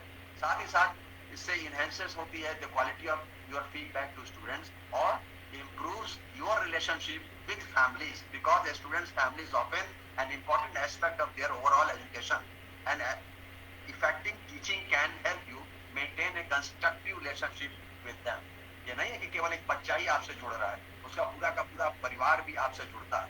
तो इफेक्टिव टीचिंग की जो हैबिट्स है उसको एंजॉय कीजिए, enjoy the field of education, create a positive learning environment, connect with the students, be prepared, manage a weekly schedule, use clear language, set responsible expectations, adapt to different circumstances, find resources, reflect on practices, have a sense of humor, offer practical applications. अगर sense of humor नहीं रहेगा तो जानते हैं क्या होता है, आप में से बहुत सारे लोग जानते हैं लेकिन समझ नहीं पा रहे हैं और न बता पा रहे हैं। जब सेंस ऑफ ह्यूमर नहीं होता है, आप बहुत सीरियस होते हैं, आप केवल फॉर्मल रिलेशन को ही बनाए रखने की कोशिश करते हैं, तो इनफॉर्मल नॉर्म्स डेवलप होते हैं। ये इंडस्ट्री में भी पाया गया है। एल्टन मायो और आप दूसरी जो साइंटिफिक मैनेजमेंट की स्टडी है उसको अगर आप देखें, ह्यूमन रिलेशन की स्टडी और साइंटिफिक मैनेजमेंट की स्टडी को देखें, उसमें ये बताया गया है साइंटिफिक मैनेजमेंट केवल फॉर्मल रिलेशनशिप पर बल देती है और ह्यूमन रिलेशनशिप कहती है कि नहीं, फॉर्मल रिलेशनशिप के साथ साथ इनफॉर्मल नॉर्म्स भी डेवलप। तो जो मैं बात कहना चाह रहा था वो ये था कि अगर आप उस प्रकार से नहीं हैं, केवल फॉर्मल रिलेशनशिप बनाने की कोशिश करेंगे स्टूडेंट से, तो स्टूडेंट आपका नाम रख देंगे। और आपने भी बहुत सारे टीचर्स का नाम रखा होगा, और कई नाम तो मुझको लगता है सदियों से चल रहे हैं, जैसे चुहिया मैडम, झक्की गुरु, बिलबिल, बहुत सारे टीचर्स के नाम हम और आप रख देते हैं। स्कूल डेज में खास करके हम लोगों ने नाम रखे हैं, क्योंकि वो सारे टीचर जो थे वो बच्चों के साथ घुल मिल नहीं पाए। वो केवल अपने को टीचर समझते रहे, और जो सामने बैठे हैं बच्चे उनको छात्र समझते रहे, और दूसरे किसी संबंधों को उसने विकसित होने नहीं दिया। तो अगर ये स्थिति उत्पन्न हो जाएगी, तब आप अच्छी तरह से समझ सकते हैं कि क्या स्थिति होती है क्लास में, और कैसे आपका भी जो नाम है वो छात्र रखे। अब मैं एक विषय है उसके बारे में थोड़ा सा चर्चा आपके सामने कर दूं, और जब उस पर चर्चा करूंगा तो आपको समझ में आएगा कि वास्तव में किस प्रकार से हमको क्लास में टीचिंग करनी चाहिए। तो एक विषय जो है वो बहुत इंपॉर्टेंट है, वो है भारतीय समाज में वरिष्ठ नागरिक, सीनियर सिटीजन इन इंडिया। जब मैं इस टॉपिक की बात आपके सामने कर रहा हूँ, ये टॉपिक आपके लिए भी इंपॉर्टेंट है। मुझे पता नहीं है कि आप में से किसकी क्या उम्र है, लेकिन मैं ये मान के चल रहा हूँ कि आप में से अधिकांश लोग जो हैं वो युवा हैं।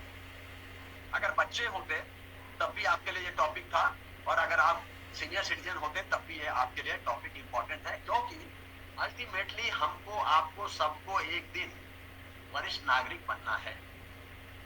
एक जो मैं कह रहा हूँ, मैं इसलिए कह रहा हूँ कि हमारे यहाँ लॉन्जिविटी बहुत बढ़ गई, और अभी हम उसके बारे में आपको चर्चा करेंगे कि लॉन्जिविटी कैसे बढ़ गई। 2011 के सेंसस में अगर हम देखें तो लॉन्जिविटी जो थी वो 68 ईयर्स थी, और 2021 में हमारे यहाँ सेंसस नहीं हुआ, लेकिन निश्चित रूप से लॉन्जिविटी बढ़ गई है, और वो 70 वर्ष के आसपास पहुंच गई है। विश्व के अनेक देशों में लॉन्जिविटी बहुत ज्यादा है, खास करके जो डेवलप्ड कंट्रीज हैं वहाँ लॉन्जिविटी बहुत है। जापान में अगर आप जाएंगे तो आपको वहाँ दिखाई देंगे बहुत सारे सीनियर सिटीजन वहाँ दिखाई। तो मेरा जो कहने का मतलब है कि how this topic is relevant to you, it is relevant because एक दिन ऐसा आएगा जब आप सीनियर सिटीजन बनेंगे, तो अभी जो सीनियर सिटीजन की जो प्रॉब्लम्स हैं या सीनियर सिटीजन के लिए जो कुछ हो रहा है उसको जानना समझना आपके लिए बहुत जरूरी है। और दूसरा जो सबसे महत्वपूर्ण पक्ष ये है कि सीनियर सिटीजन आपके घर में होंगे, अभी अगर आप उनकी उपेक्षा कर रहे होंगे, अभी आप उनके साथ कोई दुर्व्यवहार कर रहे होंगे, तो आप थोड़ा सजग हो जाएंगे, क्योंकि आपको ये मालूम है अच्छी तरह से जैसा आप करेंगे वैसा ही आपके साथ होगा। और आप कभी भी ये पसंद नहीं करेंगे कि आपके साथ दुर्व्यवहार कोई ऐसे समय में करे जब आप पूरी तरह से परिवार पर आश्रित हो, अशक्त हो, या जब आपको देखभाल की आवश्यकता हो। बहुत सारी रिपोर्ट्स आई हैं। एक रिपोर्ट थी, रिपोर्ट ऑन एल्डर अब्यूज करके थी, यूनाइटेड स्टेट्स में आई थी। उस रिपोर्ट में यह कहा गया कि today the elderly do not have a physically healthy, emotionally happy and socially settled.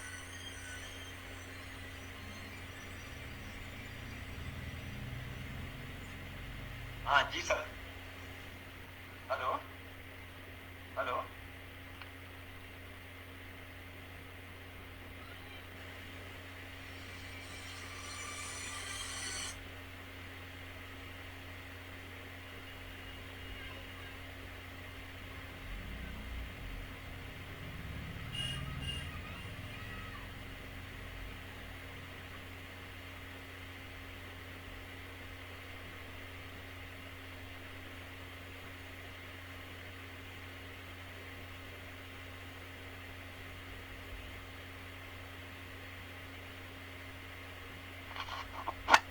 Sorry अभी फोन आया जैना जी का कि जो नेक्स्ट स्पीकर है वो आ गए हैं शायद, और मुझको इन्होंने लिखा था 7 मिनट तक बोलना है। तो खैर मैं अपनी बात को यहाँ समाप्त करने जा रहा हूँ, लेकिन ये बताने की कोशिश कर रहा था कि आजकल जो सीनियर सिटीजन हैं कैसे उनके साथ परिवार में दुर्व्यवहार हो रहा है और उनकी कौन कौन सी समस्याएं हैं। तो जब हम इन समस्याओं के बारे में चर्चा करेंगे तो हमको यहाँ पे बताना पड़ेगा कि कैसे एक तरफ साइंस एंड टेक्नोलॉजी जो है बहुत ज्यादा डेवलप हो गई है, और परकाया प्रवेश की बात हो रही है, यानी जो मेमोरी जो है मरे हुए आदमी की जो मेमोरी है उसको सेव करके दूसरे में हम लोग डाल सकते हैं। इस तरह के हम लोग डेवलप, इतना ज्यादा हम लोग डेवलप कर गए हैं। और दूसरी तरफ जो सीनियर सिटीजन जो परिवार में रह रहे हैं उनके साथ दुर्व्यवहार हो रहा है। तो कौन कौन सी समस्याएं हैं इन सीनियर सिटीजन के साथ इस देश में? आर्थिक समस्या है, चाहे स्वास्थ्य संबंधित समस्या है या सामाजिक मनोवैज्ञानिक समस्या है, वो कैसे है और सरकार इन समस्याओं को दूर करने के लिए क्या करने जा रही है, और हमारी और आपकी क्या जिम्मेदारी है कि कैसे हम एक सीनियर सिटीजन के ह्यूमन राइट्स को प्रोटेक्ट कर सकें। क्योंकि अल्टीमेटली हमारा जो उद्देश्य यही है कि प्रत्येक व्यक्ति को सम्मान पूर्वक जीने और सम्मान पूर्वक करने का अधिकार प्राप्त है। तो हमको ये कोशिश करनी चाहिए कि जो भी आदमी है वो सम्मान पूर्वक जिए और सम्मान पूर्वक मरे। और हमको जो रिसेंट जो ट्रेंड्स आ रहे हैं, जो दिखाई दे रहा है जो आने वाले समय में, कि कैसे बुजुर्गों का अकेलापन दूर करने के रोबोट की आवश्यकता पड़ गई है, कैसे जिनके द्वारा देखभाल हुआ करती थी जिस संस्था के द्वारा वो परिवार टूट रहे हैं। और हमको ये भी देखना चाहिए कि जो पॉपुलेशन का डायनामिक्स है वो कैसे दिखा रहा है कि फेमिनाइजेशन ऑफ एजिंग हो रहा है। तो अगर फेमिनाइजेशन ऑफ एजिंग हो रहा है या अन्य समस्याएं जो उत्पन्न हो रही हैं, तो क्या सरकार को करना चाहिए, सोशल सिक्योरिटी के लिए सरकार को क्या करना चाहिए, जिससे कि जो बुजुर्गों की जो समस्याएं हैं, जो वरिष्ठ नागरिकों की समस्याएं हैं, आने वाले समय में वो उतनी ज्यादा जो है वो नकारात्मक रूप से उन पर प्रभाव न डाल सके। इन्हीं शब्दों के साथ, समय की सीमा है और उस सीमा के अंतर्गत ही अपनी बात को समाप्त करना ही एफिशिएंट और इफेक्टिव टीचिंग का एक पार्ट है। बहुत बहुत धन्यवाद, आपने मेरी बात को सुना। Thank you very much. Thanks professor जैना। सर प्रणाम। धन्यवाद सर प्रणाम। गीता राणा जी को भी धन्यवाद, सबको धन्यवाद, जितने भी प्रतिभागी हैं सबको धन्यवाद, ऑर्गेनाइजर को भी धन्यवाद। Thank you. जी। आज का जो हमारा ये सेशन था बड़ा इफेक्टिव, जिसकी बात की जाती है। सर ने जो शुरुआत की कि नए ज्ञान को सीखना और अपनी क्षमताओं का सुधार करना, मैं आशा करता हूँ कि इसी प्रथम सीढ़ी से हम शुरू करेंगे और जो है अपनी क्षमताओं का सुधार करते हुए छात्रों को सक्रिय ज्ञान की जो आपने बात रखी कि उन्हें सक्रिय रखना, उन्हें एक्टिव रखना, उनमें नया दृष्टिकोण पैदा हो, एक पॉजिटिव लर्निंग एनवायरनमेंट बनाए रखेंगे। हम जो है लाइफ लॉन्ग लर्निंग की सर ने बात की, उसको भी जो है अपनी टीचिंग मेथड में, अपनी टीचिंग स्ट्रेटेजी में रखेंगे और हम जो है इफेक्टिव टीचिंग स्ट्रेटेजी बना करके जो समायोजित कक्षाओं में अपने सभी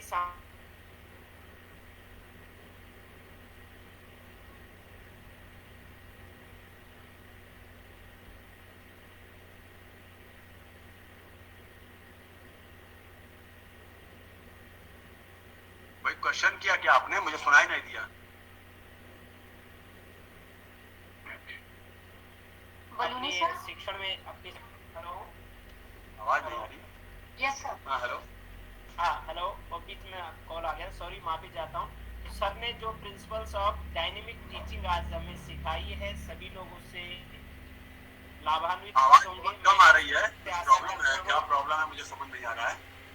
आप लिख के भेज सके तो मैं उसका जवाब तुरंत दे दूं। क्यों साउंड नहीं आ रही है, मुझे समझ नहीं आ रहा है। नहीं सर, प्रश्न कोई नहीं है। Hello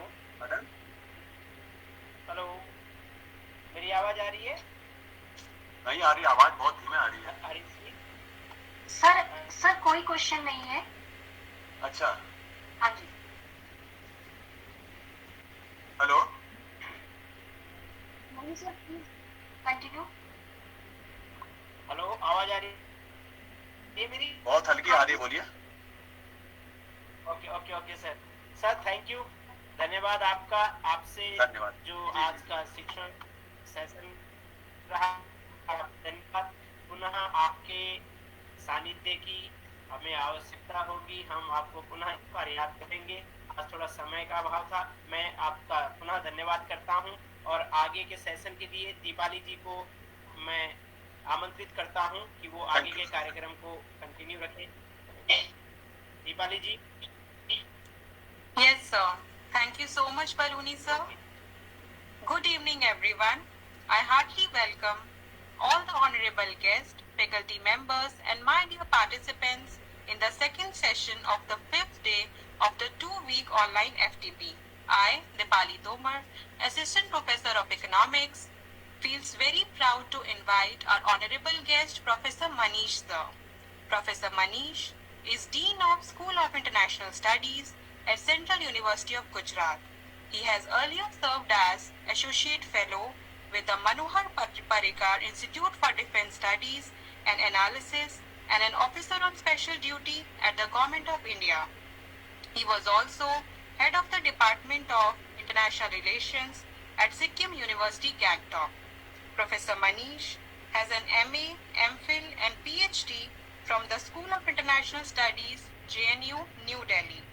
Professor Manish sir's research contributions are significant with more than 60 research papers with renowned journals and many books and many chapters with the reputed publishers. Professor Manish also holds various prestigious positions in various advisory board committees like Atal Bihari Vajpayee Institute of Policy Research and International Studies at the Maharaja Sayaji Rao University of Baroda, Gujarat. Professor Manish sir has also been on the selection panel of various universities in India. Today, Manish sir will deliver the lecture on effective teaching strategies. Sir, I cordially invite you to please share your valuable views with us. Thank you, sir. The floor is all yours. Thank you, ma'am. And indeed, it's a pleasure for me to be interacting with this group of very young scholars. And let me also at the outset thank Professor Jena, who is a good friend, Vice Chancellor of this very prestigious university, for always having me on his panel. So thank you, sir. And with this, let me start my lecture, today's lecture, which is on effective teaching and learning.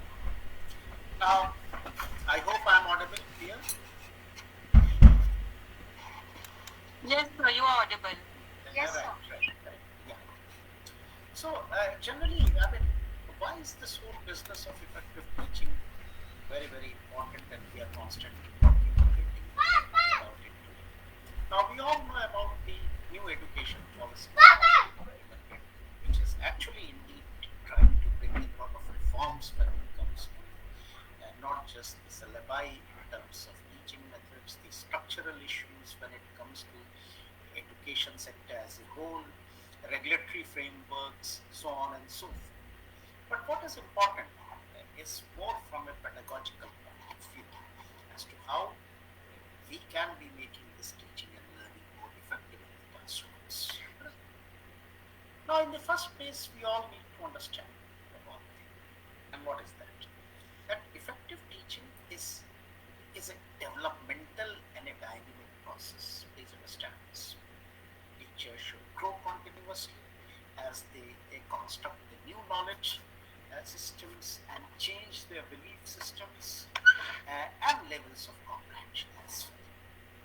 Teachers expand their extensive disciplinary expertise and instructional abilities also as they connect with the new information with what they already know. Right? They very often reflect upon what they know, they construct new paradigms, they organize a schema for deepening their understanding and so on. So while teachers value learning new insights and knowledge, they may often become disappointed when students fail to share their passion for it. Therein lies a huge challenge in terms of teaching and learning processes, and how to overcome students' resistance so they see it sort of a personal benefit and take actions using what they learn. So I think it's here that the teaching and learning and new pedagogies become very, very important when it comes to the teachers. Right? Now, a highly effective teacher's model, they design their better learning experiences for their students in part because they conceive of teaching as fostering learning. The best practices in teaching include teachers setting up high expectations for students, right? Helping students learn outside of class, not just the classroom. Providing targeted and prompt feedback, facilitating interactive lectures, and in combination with active learning strategies, and also ensuring diverse learning experience such as experimental experiences, real life experiences, problem solving, learning opportunities, so on and so forth. So there are ways and means as to how effective teachers design a better learning experiences for their students.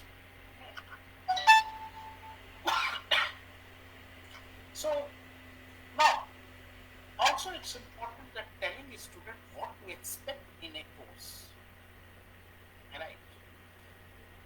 When they receive a sort of a course syllabi on the very first day of the class, or can access course material or learning management system or whatever. So course design actually begins with development of the student, its learning outcomes described as achievable in a comprehensive syllabus. Right? These outcomes should align with the diagnostic. Please understand, when I say that they should align, the outcome should align with the diagnostic, the formative, and the summative assignments affirming the student learning. And therefore, a course outline necessarily should depict topical content associated with textbook and or, in a sense, the assignment. Right. So that's one aspect of it. The second aspect is the effective instructional delivery actually requires prior planning. Right. And how does a teacher plan this? Ideally speaking, a teacher utilizes interactive lectures. And when I say interactive lectures, they include daily learning objectives. Right? A short review to refocus students on the course content. A diagnostic assessment of what students already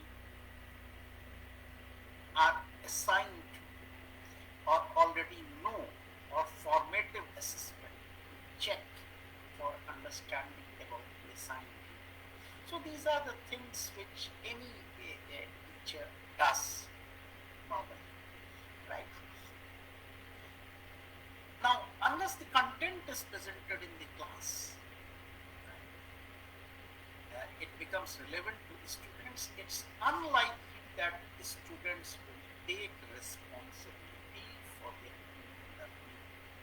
Right? Therefore, the relevancy connect directly claims that real learning, and I say and I emphasize, the real learning is the ability to use and apply information. Right? That is, when a good teacher goes to the class, right, his class has to be more, I would say, learner-centered classroom. The student should embrace new roles and responsibilities, assume real control over the educational experiences, and engage and expand the learning opportunities. I'll subsequently expand it as to how to use, but for the time being, right. Now the objective, so these are some of the very important things which as a teacher one should be very careful in terms of when it's all about effective teaching and learning. Now, what are the 5 sequential steps, right, which actually lead to, I would say, effective teaching and learning, one by one? What is step 1? Step 1 is that the teacher reviews the design of courses disciplinary content. Right? This is the first most important thing, that you need to design the course content, right? Normally the syllabi, how you frame, what goes into the making and shaping of a syllabi is what becomes very important. Step 2 is how teacher communicates information clearly and specifically to convince the students listening and learning. The third step is teachers lead interactive classes utilizing the variety of instructional approaches, and I think I'll subsequently come on the approaches part also while engaging in learning activities. The step 4 is that the teacher teacher tries to reinforce and strengthen learning through use of variety of learning assessments. And the last, as I say, step 5, the students take action by using knowledge and skills which are learned. So in combination, if we see these 5 sequential steps facilitate what I would say effective teaching and strengthening the process of learning. I hope I'm clear till now. I'll explain one by one. So the first, as I said, is the course design. Right. Tell your student what you are going to tell them, right, at the outset. So the student learning outcomes articulate content and knowledge, right? I'm talking about outcome of this particular course or a paper, right? It should articulate the content and knowledge, skills and abilities which are important for students to learn, develop based on convey what each student is able to do with this new sort of a knowledge. Like with goals, learning outcomes should be very, very specific, measurable, attainable, relevant, and timely. So these are when we say, and we must have seen the syllabi of most of the universities.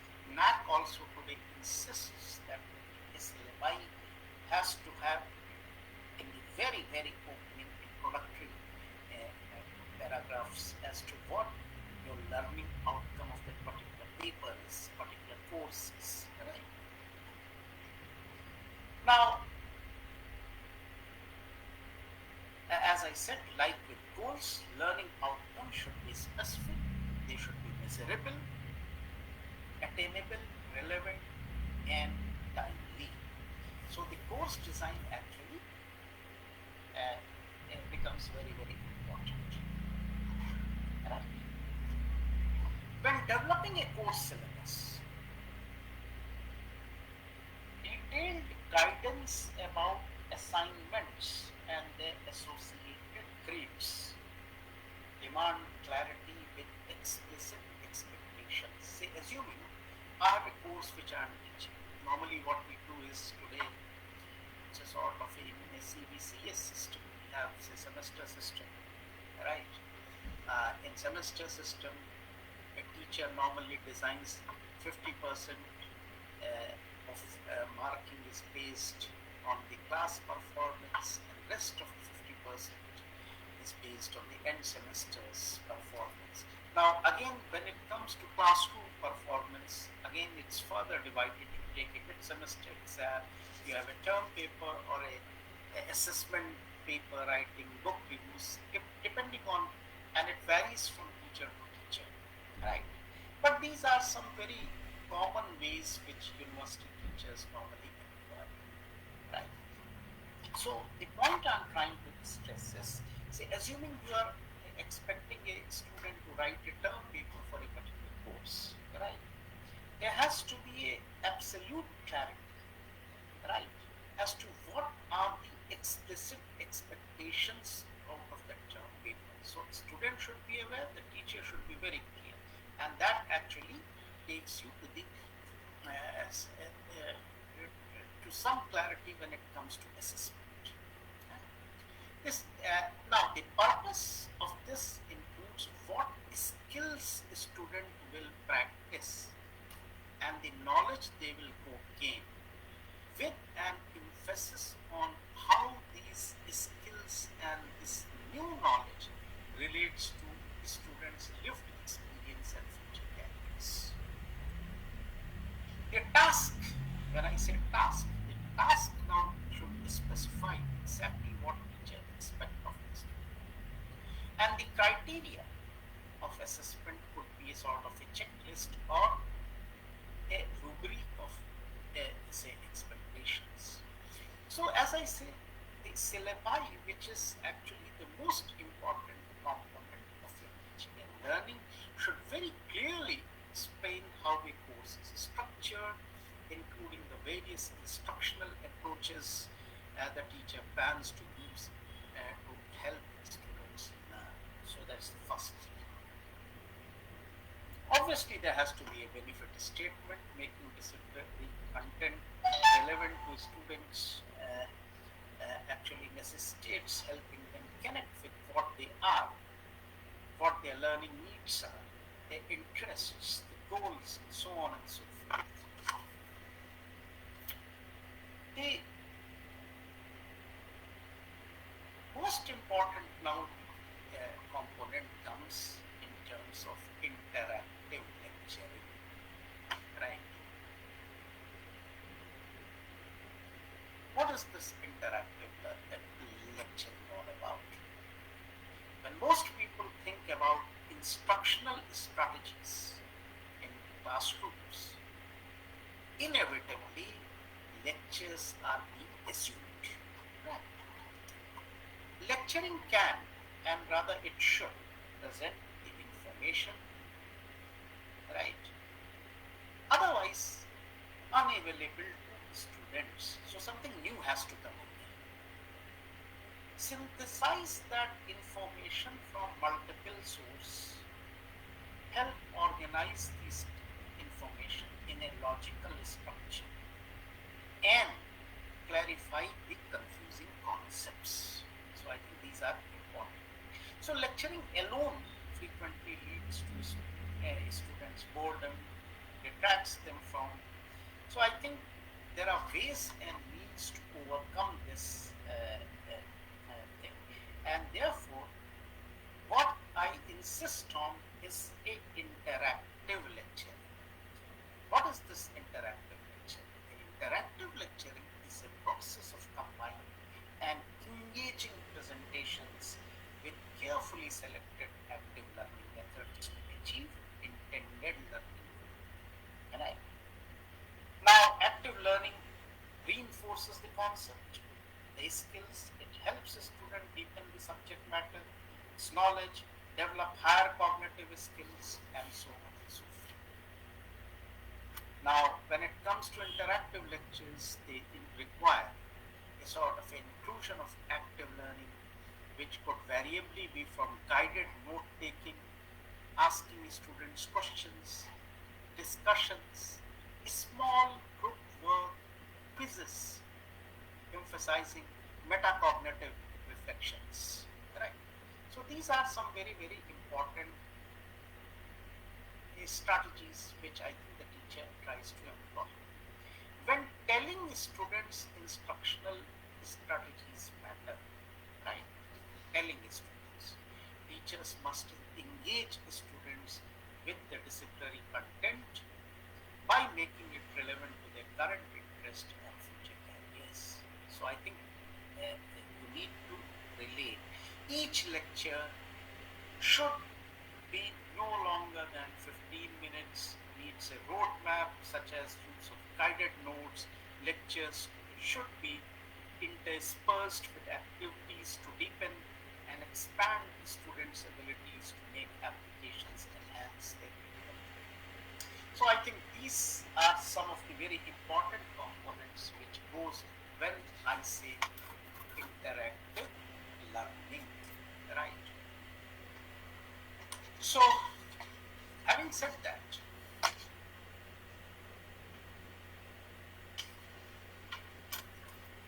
then comes the most important part, which is assessment as and for and of learning. Telling them what you told them. Right? Now, this assessment also is a very important process. It's an ongoing process providing useful information about what students already know, which generally we say the diagnostic assessments. What students have learned, which we say formative assessments. Whether students have met their learning goals, the summative assessments. Right? Each type of assessment has a unique process. Right? Assessment as learning involves the use of ongoing self-assessment. Assessments for learning means teacher provide feedback to students to improve their performance. And assessment of learning involves use of measurement to determine what students have learned and known. Right. So teachers often make assumptions about their students when a course begins, so they do not ask or determine what the students already know about the discipline or the topical area. So it's very important first to understand your student. Right. Then teachers often conclude that students understand when new information is stated only once or twice in the class, although this seldom is true. Right. A better approach is to use numerous assessments for learning through which teachers can gain insight.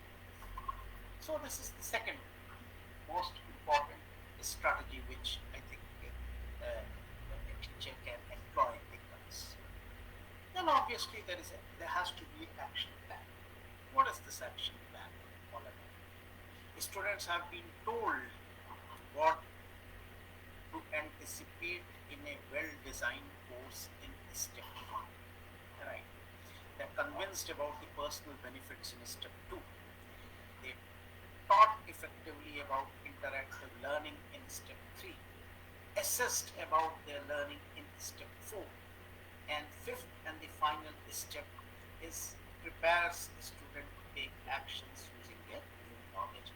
This knowledge now becomes most meaningful to students when they realize how beneficial what they now know could be the foundation to learning in subsequent courses.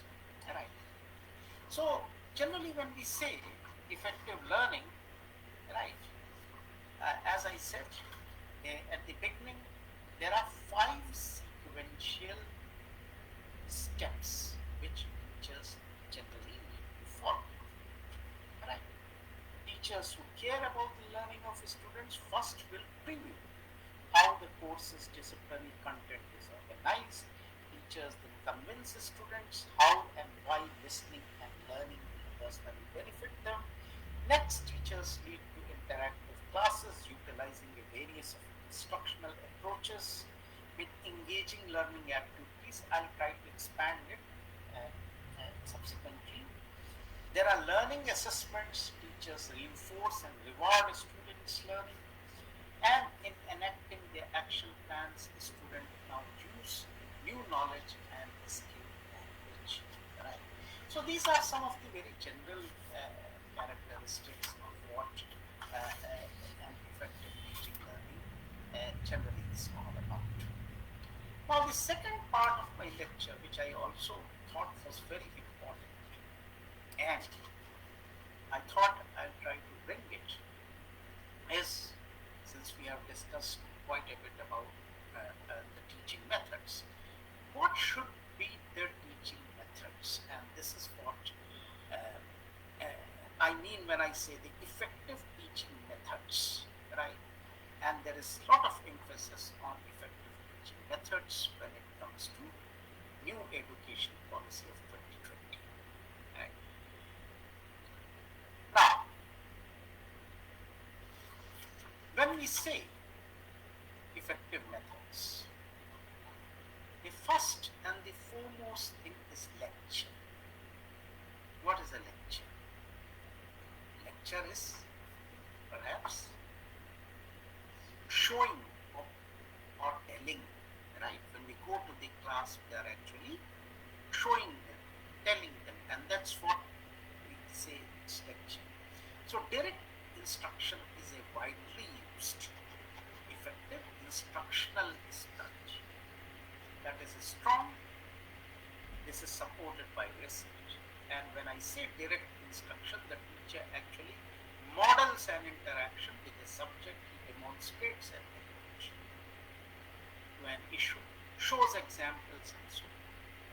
Secondly, he tries to provide opportunities for a guided practice, often assigning small groups in class with an emphasis on constructive. And third is assigns independent practice with an emphasis on mastery of learning. Lectures can actually help the students organize extensive meetings. Yes, I think somebody has raised a hand.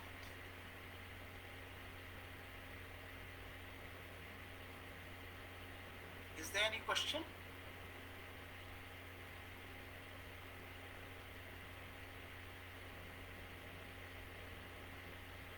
Is there any question? Somebody has raised a hand. No, sir, you can please continue. We will take the questions later on at the end of the session. You please No, continue. somebody had, okay, right. Somebody had raised the hand actually. So that was very good. Okay, so the second, as I said, after lectures, what I wanted to emphasize on was the worked examples. And what do I mean when I say worked examples? Worked examples actually are step-by-step demonstration of how to complete a problem or perform a task. Right? Concepts are actually first introduced in the simplest form. Then the teacher gradually progresses from simple to complex procedures. Worked examples are a way to impart information, and therefore the process is considered a form of lecturing. Worked examples are normally very, very useful in some disciplines. It's actually very useful, like STEM fields and many other disciplines. I think it makes a lot of sense and are most effective when learners are not already familiar with the processes being presented. So students must actually work their way through examples rather than skip over them to homework problems.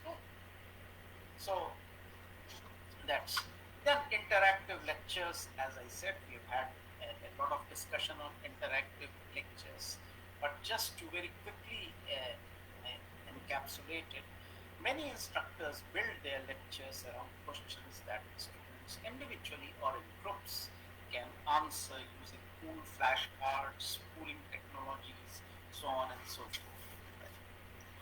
Then, what else? The flipped classroom. Flipped classrooms are some very, very interesting in a basic structure form of a flipped classroom. The student first engages the content online, right? Through reading, video lectures, podcasts, and so forth.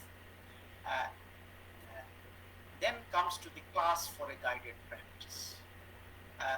By the way, this is one thing which I have actually added in this today's lecture is precisely because the NEP today emphasizes on use of technology in the classroom. Right?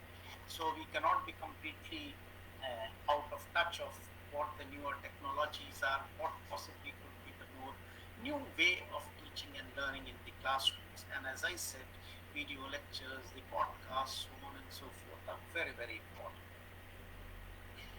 Now, as I said, the student will first engage the content online through whichever means, through readings, through video lectures, through podcast, and then comes to the class for what you say, the guided practice. Right?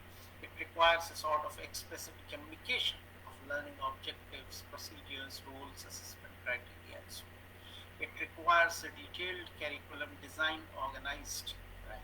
Some critiques actually equate this direct instruction with just lecturing. However, the term is used as directing student learning. So this is what is the term which is being used. We also have seen that many faculty opt to create video lectures using PowerPoints. Right. So this is another one very interesting. The steps also are very simple. After the slides are ready, you go just click on the slideshow tab and locate, record, and so on. So this is again, as I said, there are faculties who actually opt for this video lecturing using PowerPoint techniques. Then the third again is Socratic question. It involves the teacher's facilitation of critical thinking in the student by carefully designed questions. Right? So the technique is to profess ignorance on the topic in order to promote student examine questions logically. Right? So this is another not very common, but yes, a very important. Then the next, I would say, would be the discussion-based learning. Right? And the discussion-based learning, when I say, the primary purpose of discussion-based learning rather is to facilitate students' meaningful transition into what you can say the extended conversation. That is in each academic discipline. And as I said, primarily in higher studies normally use this discussion-based learning, which is very, very common. Discussions generally allow the students to practice applying their learning and developing their critical thinking as well, the skills in real-time interactions with their viewpoints. Often the challenge for a teacher is to get the students to engage in a discussion. And this is, I think, one of the challenges that most teachers in an Indian context face. Nonetheless, as I said, discussion-based learning is one of the most important fields.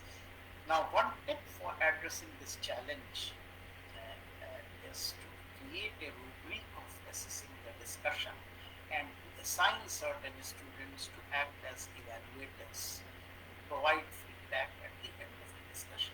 So obviously, if you can engage the students in the classroom, I think you can push for what I would say the discussion is done. Right. Then comes the case-based learning.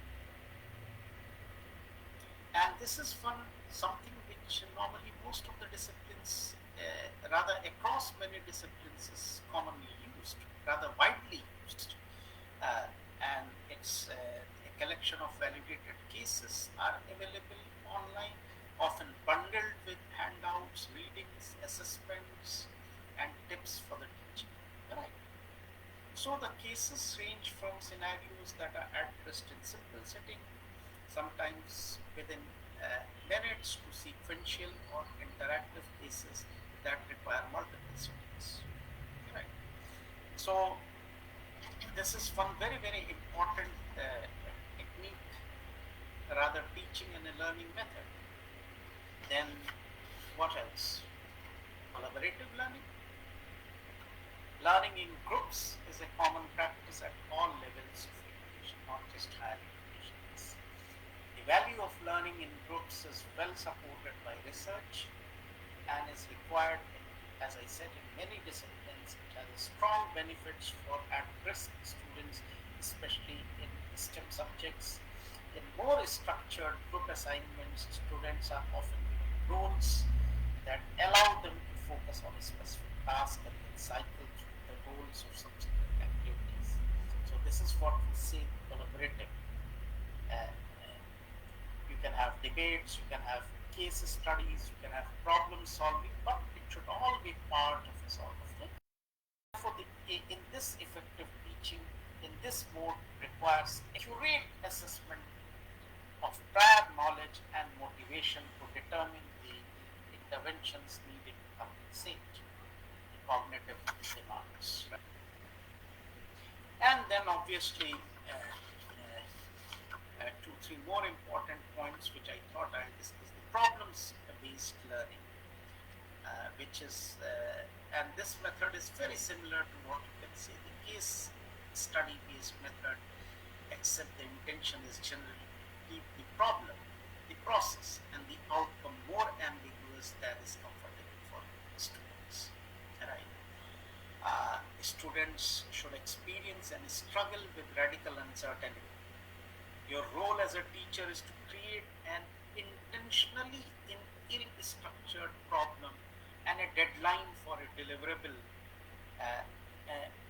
assign in small groups, optionally offer some preparation, resist giving clear, comfortable assessment guidance, and so on. So this problem-based learning again is one very effective teaching.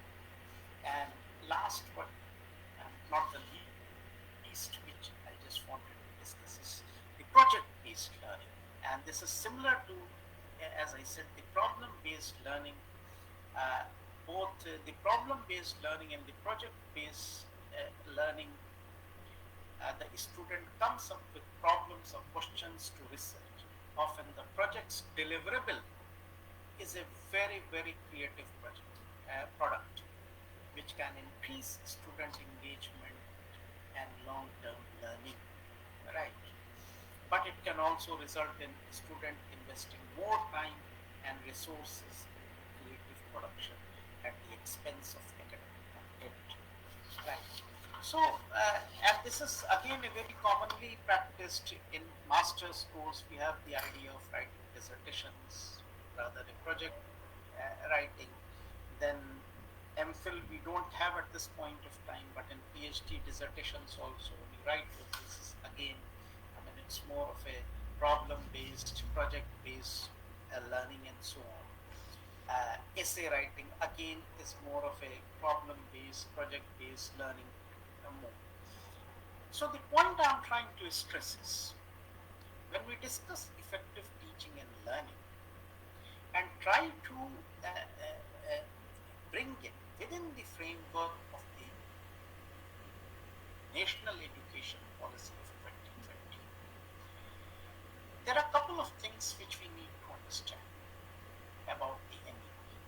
The NEP actually gives more stress on interdisciplinarity and multidisciplinarity, right? Its focus is, though classroom teaching is important, but it also tries to focus more on how students should learn, right, through their experiences, through other forms rather than just sitting in the classrooms, right? Internships and so on and so forth are pushed. The third core component of the NEP is a focus on value-based education. The fourth is more that please use tools and technologies when it comes to teaching and learning, right? The fifth, I would say, is to work to innovate when it comes to pedagogies. And I think if we take all this into account, I would say that as a teacher, you will have to design effective teaching learning methods right from revisiting your syllabi to how you approach your classroom, how you interact with students. I think please understand, we are in an age where artificial intelligence, scientific tools are becoming very, very important. Everyone has a Google in his hand. Everyone has a tablet, has a laptop, right? Now, what then is the role of a teacher in the classroom? It certainly cannot be the conventional. A teacher then has to be more as an interlocutor between the knowledge on the one hand, skills on the one hand, and the students and the learning outcomes. So I think it's this new role of a teacher which possibly would push you towards evolving new teaching and learning methods which are effective, right? So in that sense, I think as a teacher, you need to engage yourself, ask yourself as to how you can reorient your classroom teachings, how you can make this classroom experience better for these students. I think I'll stop here. I'll be happy to take questions and answers. Thank you.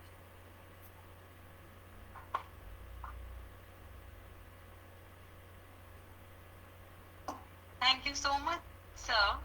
So there's one question in the chat box. I request you to give your closing comments on this question. The question is, how a teacher should decide what to teach and what not to. Sir, am I audible to you? Yeah, I can hear you.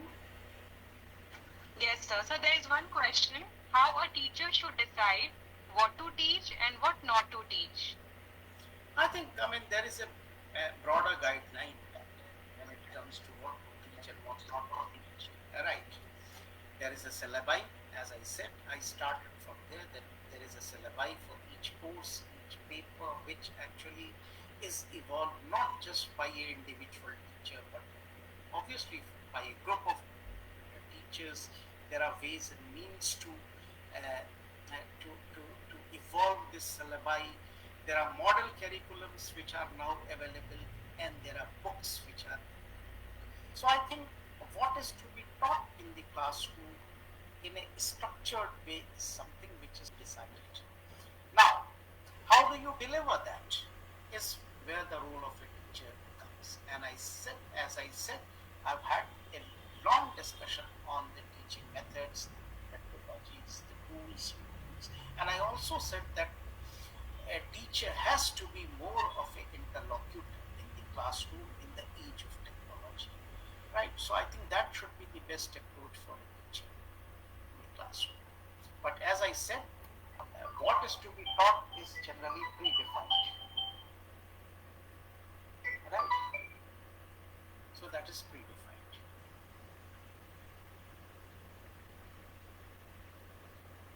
I hope I have been able to answer this. Yes, sir. Thank you so much, sir, for bringing in all your expertise and experience before us and engaging in such a fruitful, constructive, and open exchanges throughout the session. Thank you, sir, for embracing our knowledge on various topics like teaching is the ongoing learning process, constructing new paradigms, and explaining 5 steps of effective teaching, from designing a course curriculum to the students using that knowledge to excel in academics. Thank you so much, sir. I thank you from our entire Himalaya Parivar, and please do continue to collaborate with us in future. Thank you so much, sir.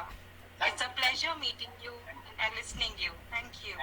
Thank you. And thank you to my all dear participants also who have joined us in this session. We will meet tomorrow. Thank you.